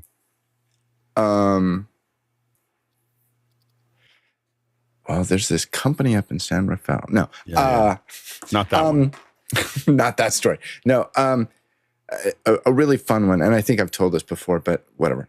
I was contracted to come in and edit a 2.5 minute recap of day one. Okay, and I came in on day one, so the stuff I was going to cut was being shot while I was traveling to the location. And I get there, 1 or 2 in the afternoon, and I walk into the ballroom, and and it's at the Aria, and I'm looking at I guess it would be the east wall of the ballroom, and the screen is 210 feet wide. Okay, so it's like 1080 by a bazillion or whatever. And I was like, looking at that end, looking at that, I was like, wow, this looks cool. And I was asked to cut a 16 by 9. And I was like, that's not fun. That's not fun. So before I talked to the producer, I poked in backstage and I talked to the projectionist. I said, what's your playout format? What are you doing? And he goes, just a big giant file. I'm like, so a single file? And he goes, yeah. I go, okay, that's easy. So I went to find the producer and I said, hey, this looks really cool. And, she was really excited about her big giant screen. And I said, hey, so instead of doing a 16 by 9, what if I make you a file that's, 11,000 pixels wide? She goes, well, you only have a day. I said, I know. She goes, can you do that? I go, yeah, I can do that. She goes, are you sure? I said, I'm positive. And so then I went to my room, and I did have some imagery, like high-res photo stuff that could really stretch it. And so there was that. There was multiple frames going on, 5 different images going across. Anyway, so I start working on the thing. And at about 6 o'clock that night, the executive producer comes in. He just wanted to see how things were going. I knew I was going to be cutting mostly through the night, and they were going to play it the next morning. The executive producer comes in, and I've known him for years. And Scott says, so let's take a look at it. So I always set up when I used to travel, I'd set up the edit suite in the hotel room as much like it. So I'd pull up chairs and stuff. And so he sits down and he goes, all right, let's see what you got so far. And I hit play. And 5 seconds into it, he goes, stop. So what's wrong? He goes, and he looks at now I have Final Cut set up where there's a giant viewer across the top of that half of the screen and then just my timeline across the bottom half. And he goes, are you cutting this to fill the screen? And I said, yeah. And he goes, cool. Okay, start it over. And right. I know I've told you this, but it was just this little you've done this before. You had done this before, right? This isn't the first time you didn't figure it out. No. So again, when it comes to giant screens, what I call extreme resolution, first of all, it can be any resolution. They make up the projectionists, they make up numbers like, crazy. Right. But the question is it a single file, which some playback devices can do, or is it a series of 1920 by 1080s or, Ultra HD files that have to be stitched together? Then the second question, if it's multiple files, is there overlap blend? So because sometimes you have to overlap 20 pixels from screen 1 to screen 2. So those get super complicated, and those you can't do, at the drop of a hat. But when the guy says, I just need a file that's 11,000 pixels by 1080, I'm like, done. Easy. I can do that. And then the other thing I'll do is I'll make a sample file, 5 seconds of whatever. And I always go down to the ballroom and I'm like, hey, dude, how's it going? Hey, could you do me a favor? I go, can you just double check that this is going to play? And he loads it up. He goes, yeah, you're cool. I'm like, great. All right. Have a good evening. And I leave. So it wasn't like I was, and I see what the question that you're asking, because it's potentially super reckless on my part. Super reckless to throw a wrench like that at a production crew. But I knew the people to talk to, and I have done giant screens as a single file before many times. Well, no, that's the point I was trying to make, was that a lot of times what's interesting is that when you hire someone, this is why people go like, why do you hire someone out rather than have an in-house crew? The in-house crew only knows what they've done. So the in-house crew, and what I mean by that is that they only, if you have an in-house production crew, they think that things are cool that are not. It's cool to them because it's the first time that they did it. But a lot of us are not, like a lot of us look at it going, oh, that's kind of cute. Like it's okay. And so companies get into these in-house crews. When you talk to someone like Chris, when you hire someone external to do your production, you are leveraging millions of dollars of education that have been given to them by other companies. So the thing is that when people ask like, why would you have an in-house staff? I think that for small things you have an in-house staff, but companies should never use an in-house staff for their largest projects, because that company, your in-house staff is doing 2 or 3 big events a year. When you hire an external, like when you hire someone like Chris, or like, I know that for me, at the height of PixelCore, we were doing between 200 and 300 events a year. And almost all of them were different, and almost all of them were for someone different. And it was like this constant just churn of, and probably one major one every week and a half.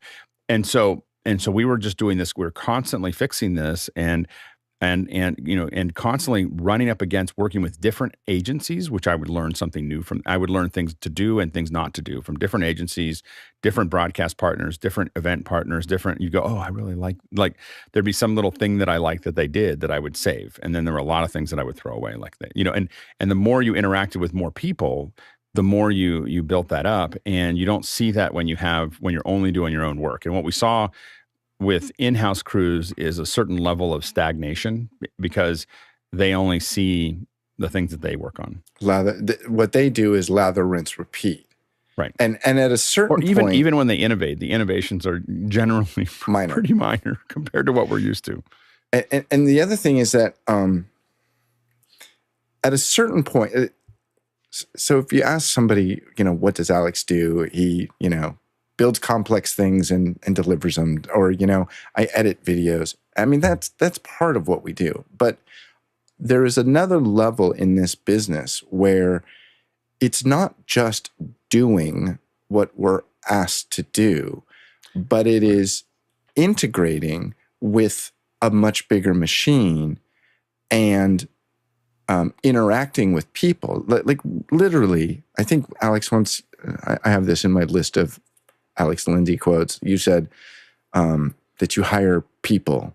I can teach you how to do it, but I can teach you what I need you to do, but I need to hire people that can get along and that can work well together. Mm-hmm.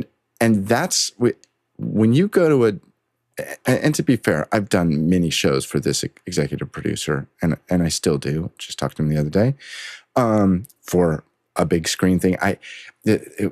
Funny thing, the producer, she was confused about how we were going to integrate a smaller video into another big giant screen. And she was getting input from the projectionist, and nobody could communicate well. And I said to the producer, I said, I know Jeff really well. Is it okay with you if I reach out to him and I can get this clarified in like 40 seconds? She goes, please do. And so I just shot him a text message. I go, hey, blah, blah, blah. And he goes, are my people not doing their job? I go, they're doing fine. Do I do this or this? He goes, do that. I go, okay, cool. Have a good day. And so knowing how to get along with people and knowing how to integrate with people, I mean, that's a bigger, the understanding the technology that we do, that's the barrier to entry. If you can't pull that off, don't approach the table. But even if you know how to do it, you still got to get along with people. Well, and also, what I try to do every time is to hire people who know their specific job better than I do. And so what I do is I work with them and I go, this is what I'm trying to get done. And I'm not trying to tell them how to do that. I'm telling them the outcome that I'm looking for. And I try to stay away from the execution. Now, if they don't know or something like that, I might try to figure it out. And oftentimes I ask them what they did because I want to learn, from that process. But if I'm talking to I work with Brian Maddox a lot for live events when I'm doing events, right? I have in the last 10 years probably done hundreds of events with Brian. I don't tell Brian what to do. I don't tell him how to do that. I just say, I need you to, this is what I'm trying to get done. And then you tell me what you need to get that done. And then we'll do it. But you only can do that when you're hiring people with lots of life experience. It's not how much schooling they went to. It's not whatever. They have to have done this a bunch of times, to be useful, in my opinion. And so when we do, like, for instance, with someone was talking to me about, cutting the show that we're on right now. He said, well, I've done it a couple times. And I was like, okay, well, when you've done it enough that you can do it in your sleep, then you really know it. You don't know it until you've seen things go wrong and you've seen those put together. And that's the challenge is finding people like that is really, really hard. Yeah, go ahead, Bill. So for me, it's a process of what has been, I'm trying to look back over my career and think, what is important? What are the messages? Where did I change? What did I do that changed the way I approach things? And when we're talking about this, there's a thing that happens to you. You get good at something and then people see that you're good at something. So they keep hiring you to do that thing. So you do that thing over and over and over again. And whether it's this kind of meeting or that kind of whatever, you find yourself kind of getting pigeonholed, even if you want to break out of that.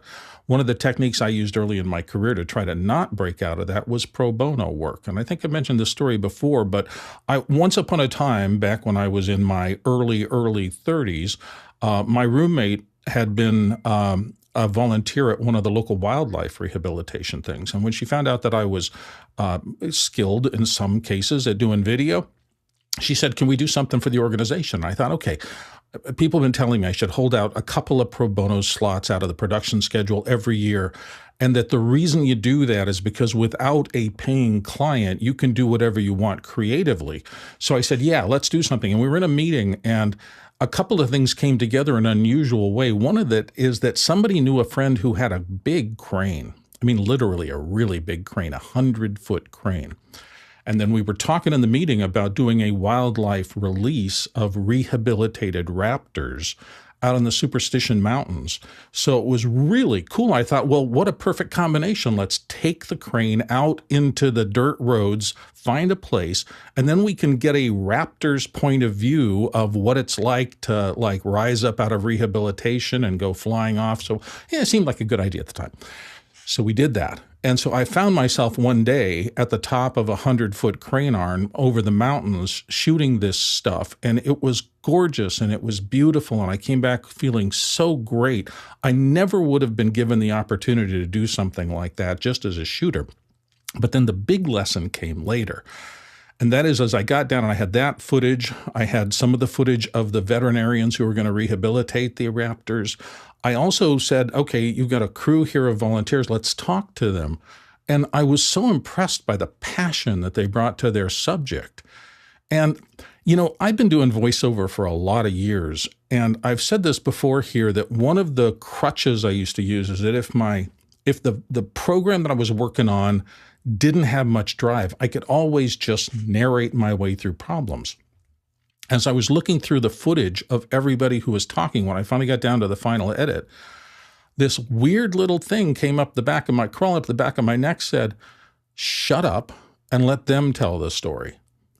And I realized that I had enough exposition from the volunteers that I didn't have to say a word.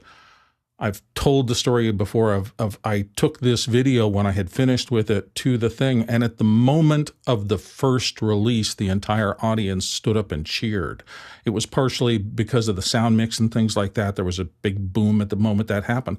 But that was the day I realized that is what I had been looking for my whole career, finding things where I could get out of the day-to-day rut, expand myself, and and learn lessons that were more important to the storytelling part of things than it was to just getting the job done and getting the paycheck over and over again. So I will always hold out that project for me as a real turning point in my career.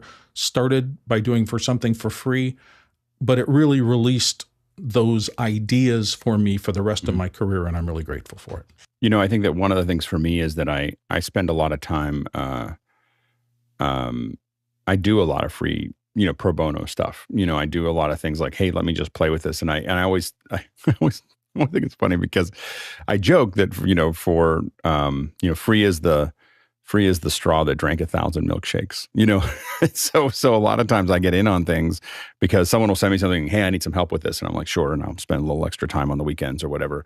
And I'll knock something out for them. Well, that's usually their proof or test case that they use to sell something. And then where are they going to go when it's working? They're going to come back to, oftentimes to us. Like, for instance, I did this, we did this concert. Let's see here if I can cut this here.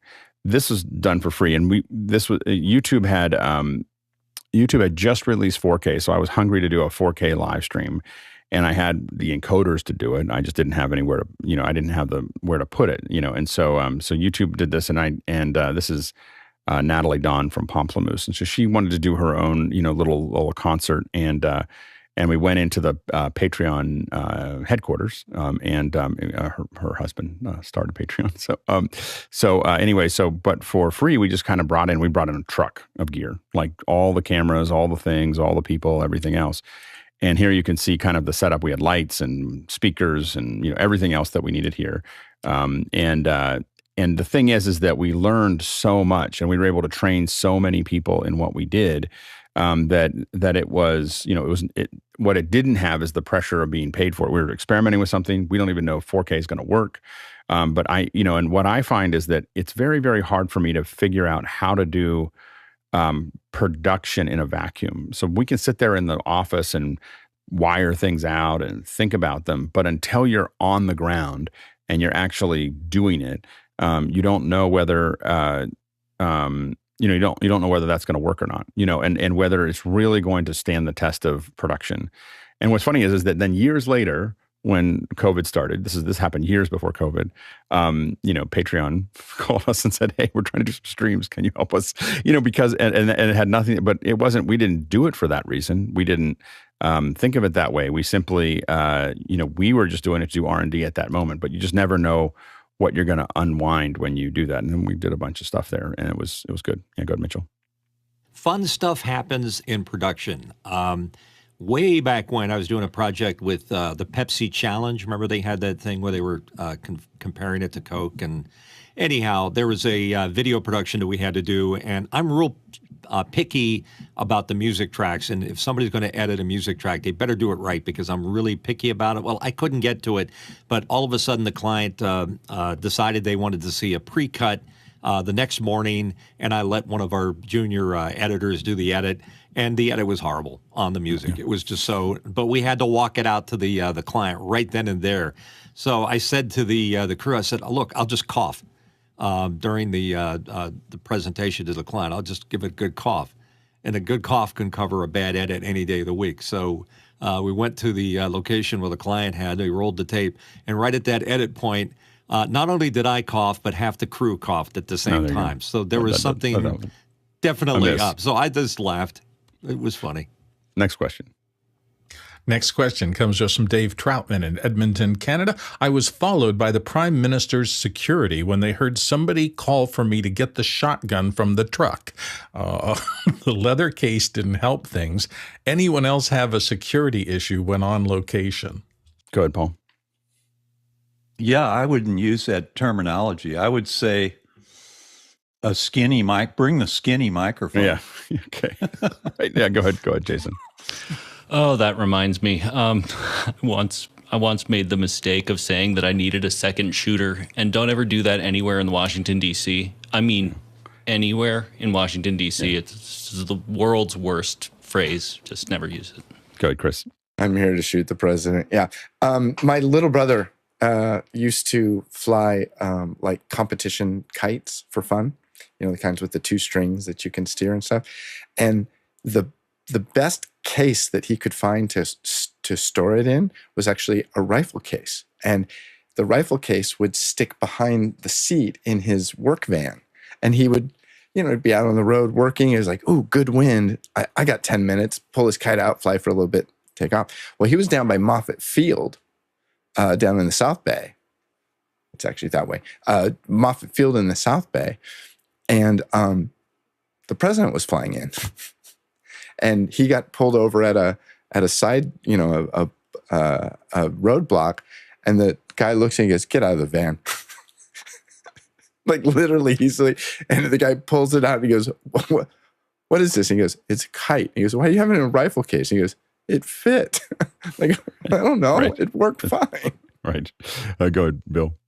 Yeah, those 3 words that I used hundreds of times as I got up to the level where I was exec suite things, the shoot word, and then the word, and then finally the P word. I strung them together in probably 40% of my phone calls for about 2 years. And then I was working with somebody else said, you might want to change your language. There's surely the NSA guys probably go, "It's Bill again." So. Yeah, I definitely have learned to not, say certain words. Also, just in general, you want to think through the filter of security. So what is there, like things like grabbing, we had someone in security, and my one of my counterparts, not so much me, but the guy was in the way of the camera, right? The security person, his shoulder was in the way of the camera, and so we couldn't get the camera. So the guy reached out to him and grabbed onto his shoulder just to move him over a little bit, just to, whatever. And the, obviously the security guy came around and looked at him like, "What are you doing?" And then opened up his jacket, and there was an Uzi there. And he's just like, "Don't do that again." Like, and they're like, and the guy was like, "Okay, like, we won't touch that person again." And so those are the kind of things like you have to think through their point of view of what that is. I was measuring a pretty secure location, and use these laser measures to figure it out. And I missed the door jamb, so it went all the way across the building. My laser that was supposed to just measure one room went out the hallway, and someone came in pretty like, "Hey, how's it going? What you doing?" Just like, how are you doing over there? And let's not do that again. So, because obviously a red dot in a highly secure area gets people pretty excited. Anyway, so those are definitely things you have to you do have to be aware. You can't just act like you do everywhere else. Next question. Paul Wallace, Austin, Texas. Can we do some practice productions in after hours with a crew? We do that already. So we do that in the practice productions are in the, if you're talking about office hours, Tuesdays, noon, Pacific Standard Time, 3 p.m. Eastern Standard Time. We do a practice version of this. But yeah, so I think that we already kind of run through that a little bit. Next question. Tlaloc Lopez Waterman in Galisteo, New Mexico. When has weather been an acute factor for your productions? Go ahead, Jason.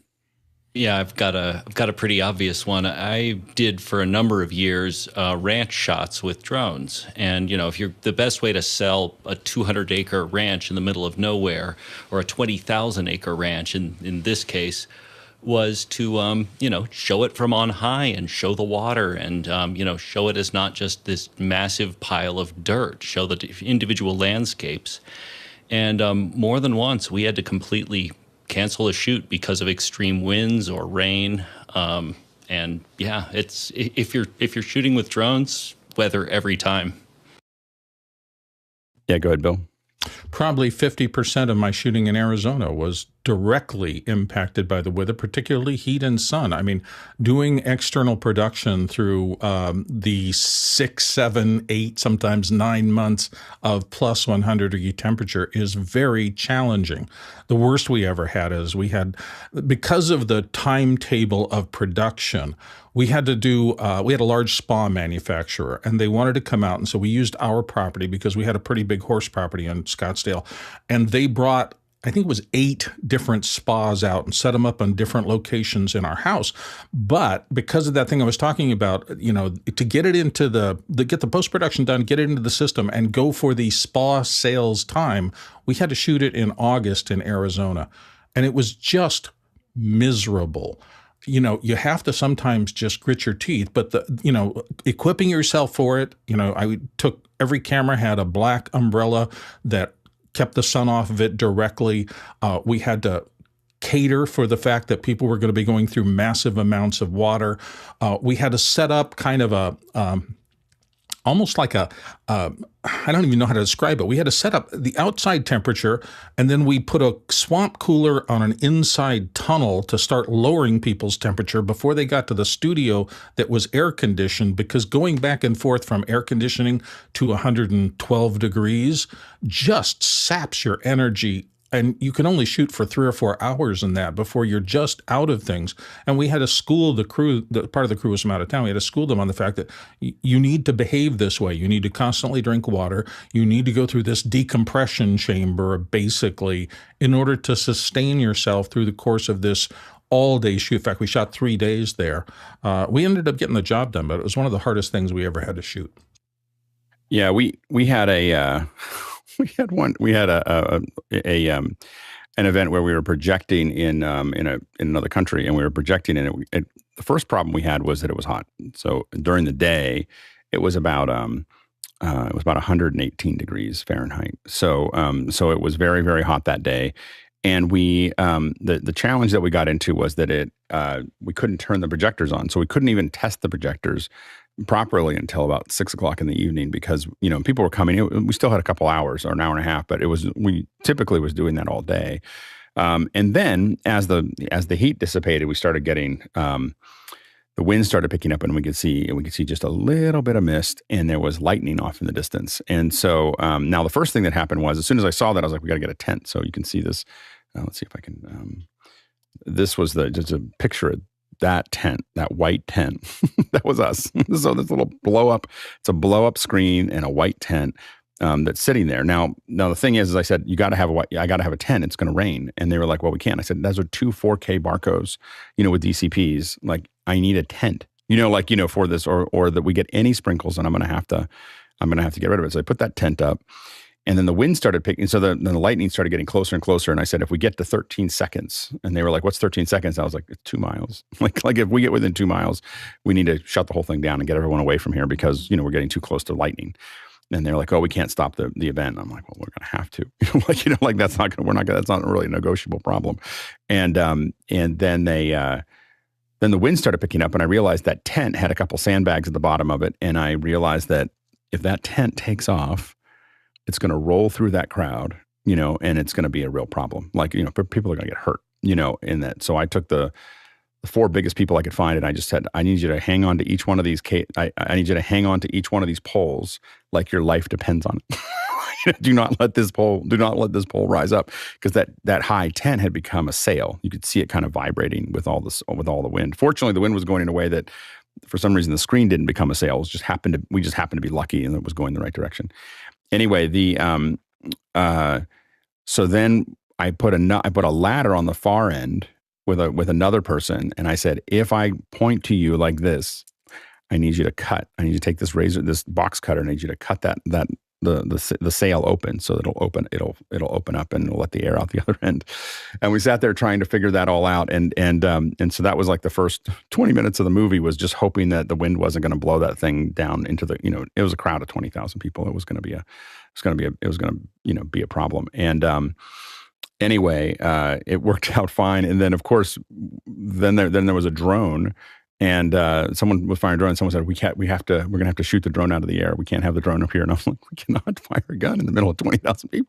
Like you can't do that, and they were like, well, we have to tell them you can't even tell them that they're going to do that, so there was, and by the end, I think we finished the movie, everything went fine. No one noticed anything. And I thought to myself, this is the wrong business for me. Like I shouldn't be in public projection. Like I'm going to go back to what I was doing before. So that was the last time I did a public event with projection, which is something I hadn't done before. We did 6 of them in a week. So it was like something that, and I was just asked to do it because I'm known for solving problems. It wasn't like something that I knew. It's just something that people felt like I could figure out. And we were really successful. But after that one, I was like, I don't want too many variables with so many people. Next question. Jack Ruppel, Breckenridge, Colorado. If you end up with extra time, can Alex discuss the use of a Scorpio and ambisonic mic and some of his production experiences there?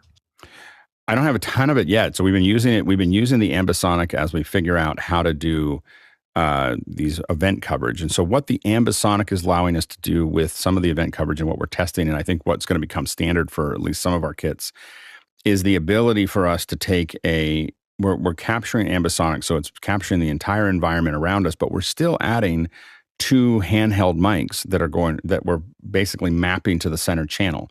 The advantage of that is that I can give you something that's nice and clear. You can hear everyone, but I can bring in the environment. And if you have 5.1, it's going to feel like it's all around you. And we're starting to just really get our head around that. And I'm really excited about that production pipeline.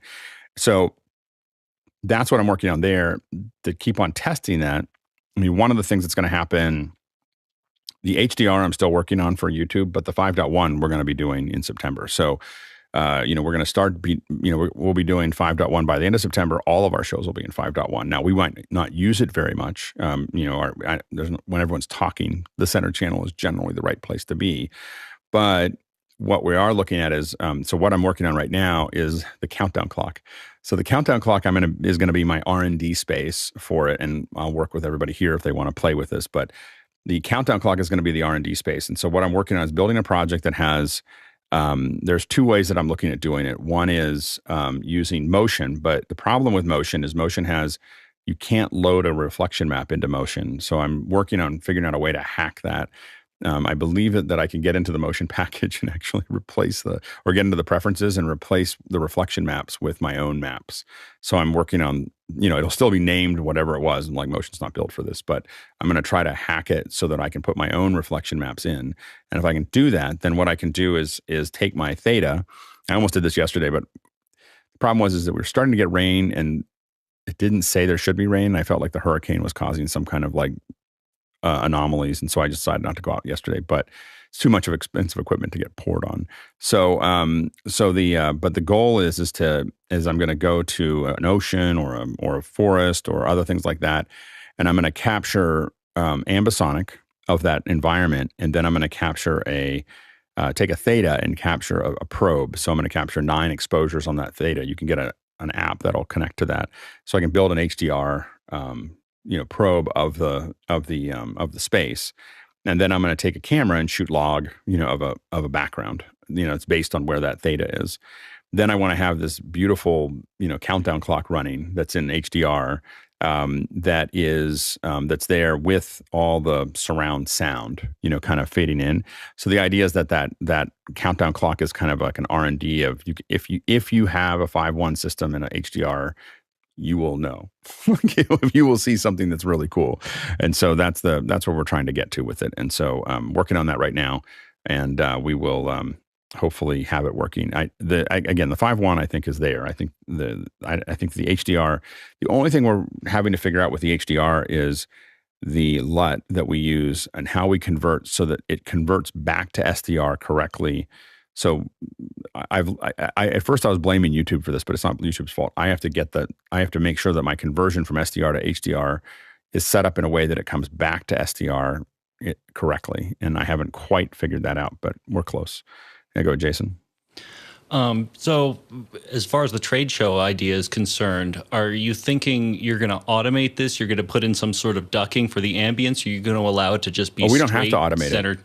Got it. It's just going to be the surround. So what happens is that Mickey, this is already working. So that part's working for the event coverage, which is the ambisonic comes in as 4 channels. We're doing 4 right now because the live view will do up to 8 channels. So we really can't do second order because that would be 8 channels on its own. So we have the 4 channels that are the ambisonic, and then we have the 2 channels. And we're going to do a whole second hour on this, so I'm not going to belabor it. And Mickey's going to be here, and we'll walk you through the whole thing. But anyway, so those 4 channels are then converted to 5.1, and that becomes the space, right? That's the space that's there. The two mics are coming down, and we could do up to 4 mics, can come right down the center channel. So we can map that. Once the ambisonic's been converted to 5.1, we can map the mics in the center channel, but we've got all this other environment. We can just bring that environment up and down because we're not, because it's not connected to the mics. The mics are themselves their own. We can make sure that they're exactly what you want, and you can hear it clearly and everything else. But we can bring that, and we're using SM58, so there's a lot of off-axis rejection. So there's not really any, there are essentially clean mics going down that center path.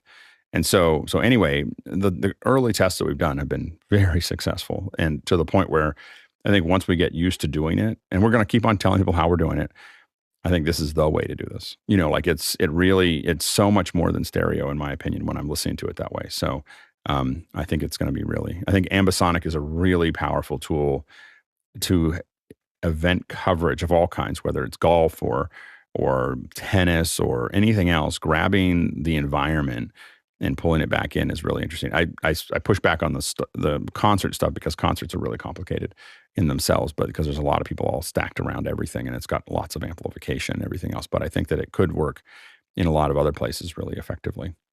Next question. Next one comes to us from Paul Wallace in Austin, Texas. How would you do your own production from home just for fun? I have a lot of gear at home. So when I do production at home, it probably is a little over the top. So I did some TikToks with my kids, and I figured out a way to map my phone to the top of a Blackmagic 6K so that we could shoot the whole thing in 6K, shoot their segments in 6K, but they could still follow along with the voices of, like you have the audio that you're trying to follow along with on TikTok. So we had to figure out a way that they could hear the TikTok and do the thing that they wanted to do. But we shot it all with a Blackmagic 6K, and then recut that all in Final Cut, both for 16:9 and for 9:16. I did a pan and scan for it to make that actually happen. But so I tend to use it as an opportunity. I think if you'll see my kids many years ago, if you go somewhere on YouTube, if you do a search for the McDubbies, they called it the McDubbies.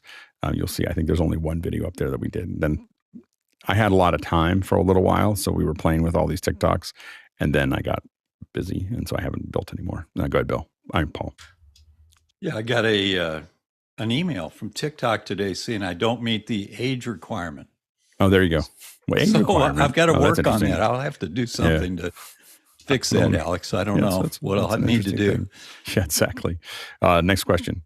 Dave Troutman, Edmonton, Canada. Just 3 words. Working with animals? Yeah, go ahead, Bill. I've done a lot of this, as people around here kind of know. I got hooked up with PetSmart back when they were a couple of dozen stores. And by the time we ended our relationship with them 15 years later, they had 12 to 1,500 stores out there. So I have shot all sorts of animals. There are a lot of stories to tell. 2 things. Number one, have somebody on set who works with whatever the animal is all the time, a handler or somebody. In a lot of cases, you don't want to do it yourself. Most animals are chill and they're fine. There are some that are definitely not. I still to this day, and I adore cats. I don't have one right now, but we've had them through the years.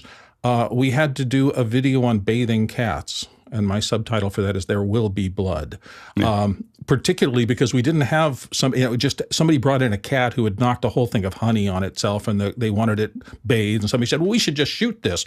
That was not a pleasant shoot. Later, we had an expert come in who told us all about the process. Working with cat is a little bit like working with fissionable nuclear material. You have to be very precise and very careful to do it if you want to get out of that unscathed. The other really weird one about working with pets is that we had to shoot a couple that were really horrible. One was crickets, because they're feeder crickets throughout the entire store process, and I am not a big fan of crickets. Some people may love them. I find them one of the most annoying beasts on the planet. They do not smell good either. But we also had a lot of really great experiences with large animals, emus, llamas, horses, and I like animals, so it was a joy to be out there. And probably the best day in my entire career, I was working, and the supervisor of the whole video process, Tom, happened to be on the set that day, and he came over to me and he said, "Shut it down." And I said, "What do you mean, shut it down?" And he said, "Look at that dog. That dog is stressed." We were doing, I think, a grooming thing or something. He said, "We're going to shut down until that dog feels better." Now, this was when they were smaller. They've been bought 3 or 4 times. But I remember feeling like I can work with these people. They're not just here to get stuff sold. They really do care about doing it right. And we shut down a crew of 10 for maybe 20 minutes to let that animal settle down, and become comfortable with the shoot. And it made for a better shoot. Instead of all the behaviors that the animal behaviorist who was on set saying, that cat, it's not quite a good shot. He seems really tense. They were sensitive to those things I would have missed as somebody without that expertise. So that's my thoughts about animals. Next question. Next question comes to us from Tlaloc Lopez Waterman in Galisteo, New Mexico. Generators, line power, battery, which has gotten you? Good, Jason. Oh boy, we were in the middle of nowhere in, I don't remember, some sort of hotel. And it was right next to the breakfast room. And there were too many microwaves running on the breakfast room's circuit. I think you know where I'm going here. And ever since then, let's just say I've always had an uninterruptible power supply, and luckily that day I did too, because my monitors were the only thing that you could see after that entire breaker was tripped. Yeah, we had one where we had 2 cat generators. These are full-sized containers that are got generators in them, and they had 2 of them, primary backup, but the client didn't want to spend the money to keep them both running the whole time, and so we had one running. And then overnight it went down, the head gasket blew. And so when we got there, it was all running again. And what happened is that they had, whoever was there overnight just plugged into the other one, cat turned it back on, and they flipped the truck back on. They had done a hard stop on the truck and then picked it back up again. This is a full, 42-foot double expando truck. And, everything was working, and this is the problem was they were like, we can bring you, of course, Cat says we can bring you another generator. And I'm like, if I ask for one now, if I say I don't want it and this other one fails, then there's a big I'm accountable for it. If I say to replace it, now we're in a replacement thing where there's a risk. And I felt like if you can get it to me at this time, which was an hour and 45 minutes before the show, I should have said no, but I didn't. And I said, if you can get it before this time, we'll put it in. And so we very carefully brought the truck back down and brought it back up. What we didn't know is that we had corrupted, the first time it got hard stopped, we had corrupted the controller for the Harris router. And when it comes back up, the 2 controllers, there's a primary and a backup, they copy each other. So when we went down and went back up, the Harris router copied the bad card to the good card. So now the router was gone. And so we were an hour and a half out, and we, at an hour before, we still don't have any cameras, and we shot the red carpet part of it with an iPhone, and then to capture that for playback, which we were going to capture with a camera, and then about 20 minutes before the show started, was scheduled to start, the first camera came up 5 minutes before all the cameras were up, but the graphics weren't up, and we just used a jib against the LED wall. And we started on time, but I have to admit, all of us had to stare at the wall afterwards for just a little while. Like we were just to kind of get our head back into it, because it was a pretty big project. And when you have 2 cat generators and a double expando, and that's the least expensive part of your project, then that's a big project. So anyway, so those are the things power is something that what we needed to do there was have those 2 power go into a UPS and have them both on a day before, and never say we could do something the morning of. Like, it's just like, well, we're going to have to do the best we can and explain that to a client. That's what we learned from that one, is to move slower with the power. Now, next question. Douglas Carmichael, airline, airport, immigration, customs stories. The first time I went I took a bunch of gear out. I didn't know that the carnets existed. That's why I wanted to do the carnet thing a couple weeks ago, was to make sure people knew what carnets were and how they worked, and that there's people that do them. I showed up at in the Seychelles with about $200,000 of hardware to do some interviews, and they were like, "What are you going to do here?" And fortunately, I was with a DP that's done this a lot and went over and talked to them for a little while and explained that we were new and everything else, and we got through it. But that was that was an exciting one for us. But there's for us, a lot of those have been, we came out of Israel. We had done with a model named Bar Rafeli, and we were in Tel Aviv, and we got there and they looked at our cases and they opened up one, and then they just opened up all of them. So there's like 6-foot tables, just all of our gear all laid out. And we're like 2.5 hours before this. So I wasn't that stressed, but an hour and a half before, and then an hour before the flight, I was starting to get pretty stressed. And And they were like, we need to keep this. And they showed me my sound device is 442. And I was like, I can't leave that here. I need it in New York tomorrow. And so then they said, why are you here? And I said, oh, we're doing an event with Barbara Feli. And we just finished an event with Barbara Feli. And they came back and they said, can you prove it? And fortunately, Barbara Feli had posted a picture on Instagram of me behind one of the cameras. Like that just happened. I just happened to see like half of my face.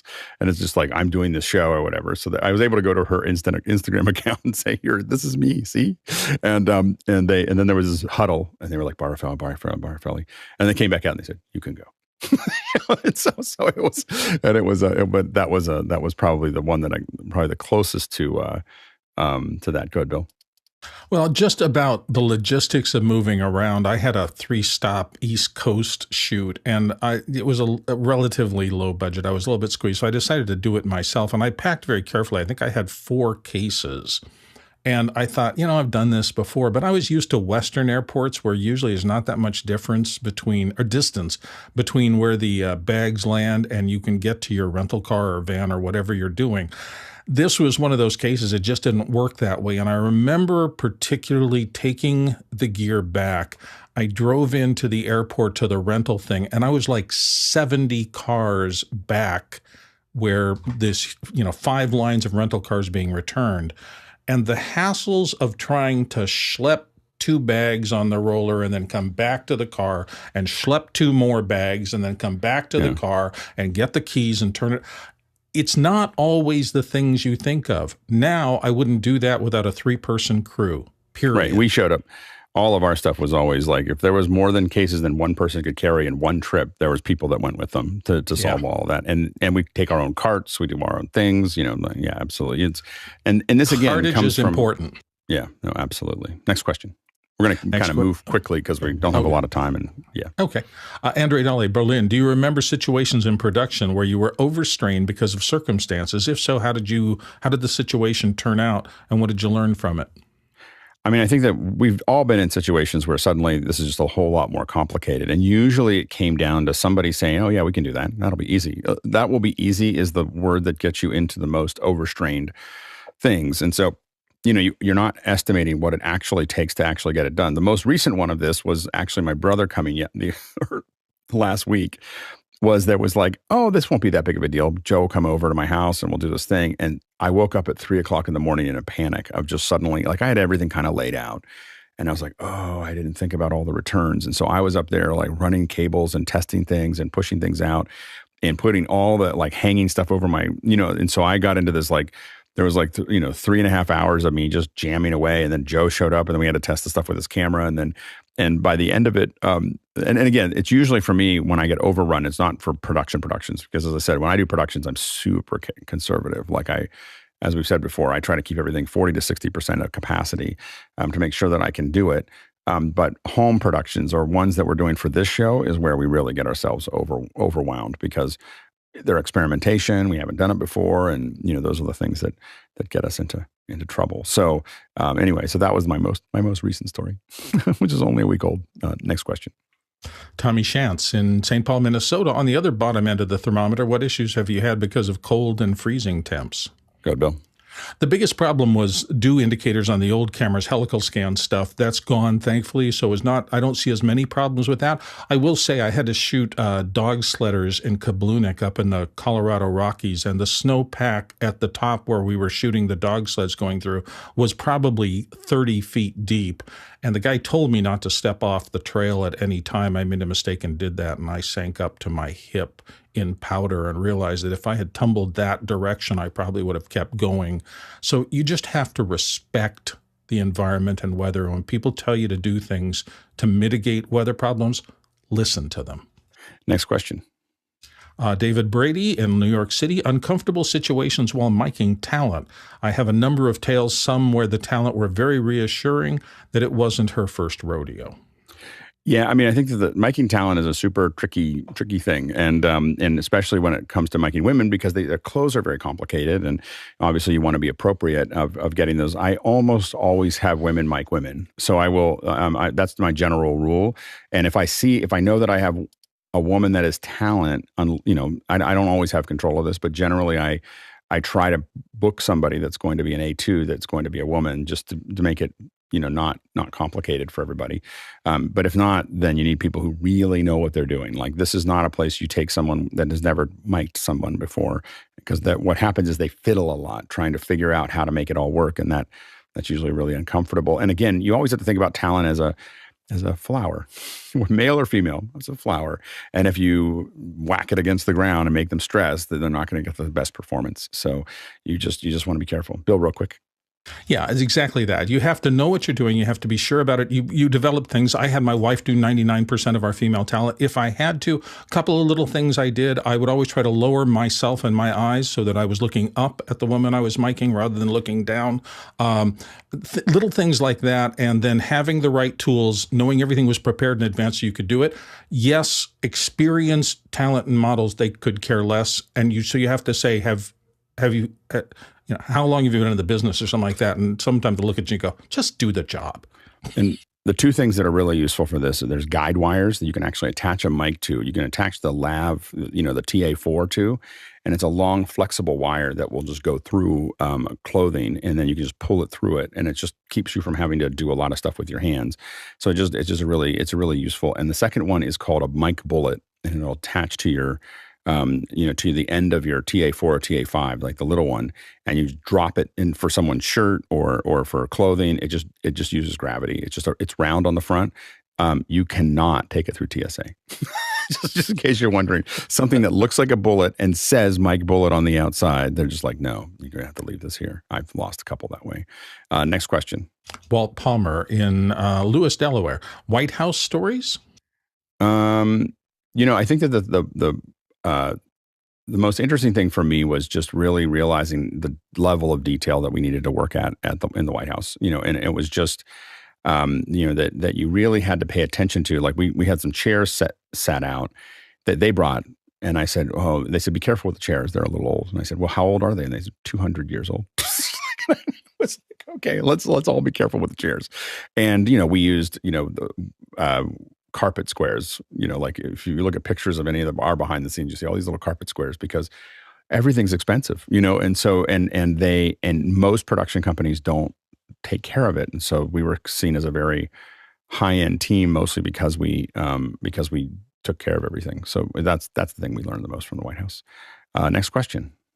Tlaloc Lopez Waterman, when producing events in extreme temperatures, how do you make sure your crew does not get overheated, overtired, or otherwise endangered?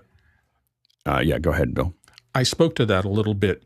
Awareness. You have to be awareness of what's going on there. You have to, if you don't live in the area and you're coming in from the outside, get people around you who do live in the area. And if they'll tell you, this is heat and humidity and you can't shoot for more than 15 minutes at a time before you have to take some kind of break, listen to that. They know what they're talking about often.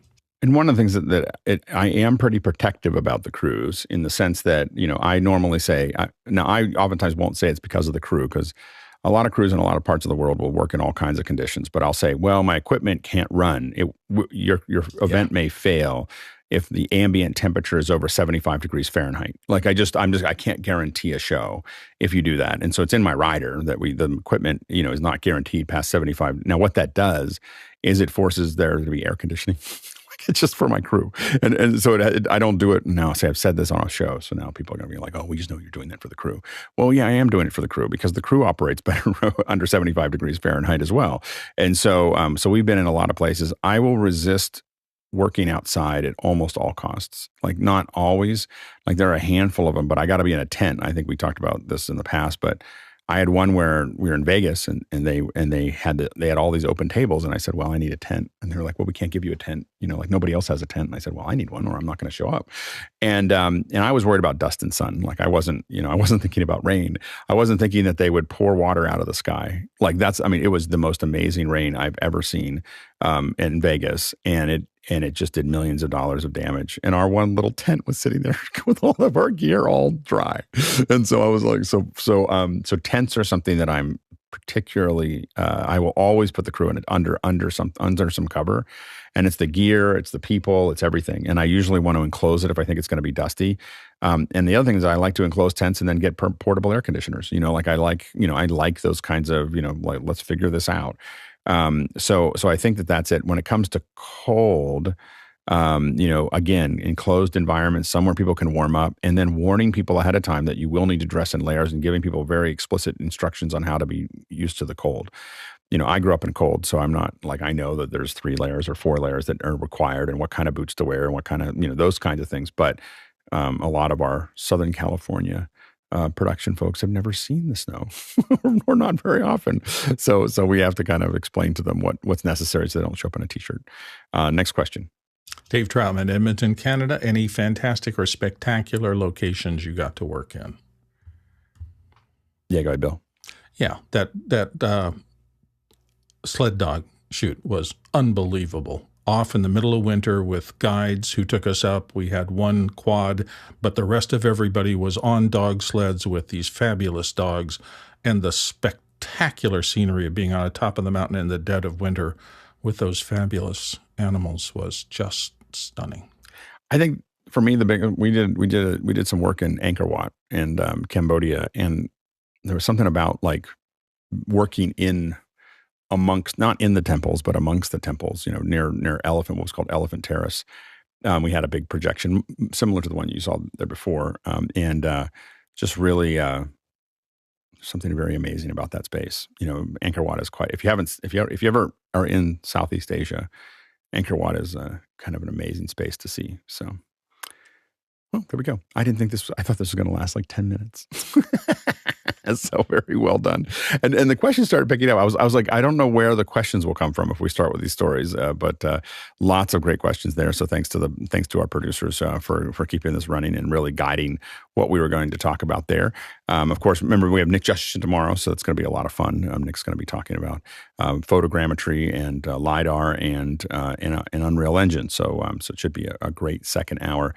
But great questions today. Thanks so much for keeping this going. Thanks to the panelists, of course, for sharing those stories and process.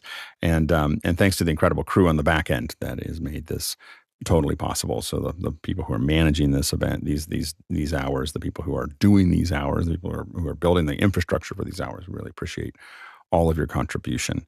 We traveled 87,000 miles today, 140,000 kilometers, and that's 693 million bananas for scale.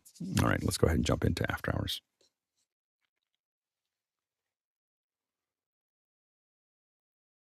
The best part, Angkor Wat, is the sandwiches. They have these breakfast sandwiches we used to go to every single time, every day. They're $1. It was funny because I was getting breakfast at the it was like a buffet. It's a very nice hotel buffet, and it's like $27 or $54. I think it was like $54 for the buffet. And I was like, I think I like the $1 sandwiches better. So I just get 2 of them. The colder the location, the better the breakfast. You ever notice that? Yeah, well, this was really hot, but we always get there right when he opened, and I don't know what he put in the eggs.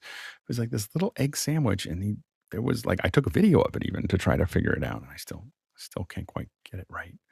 Something in the sauce, and I haven't figured it out yet. Magic. All right.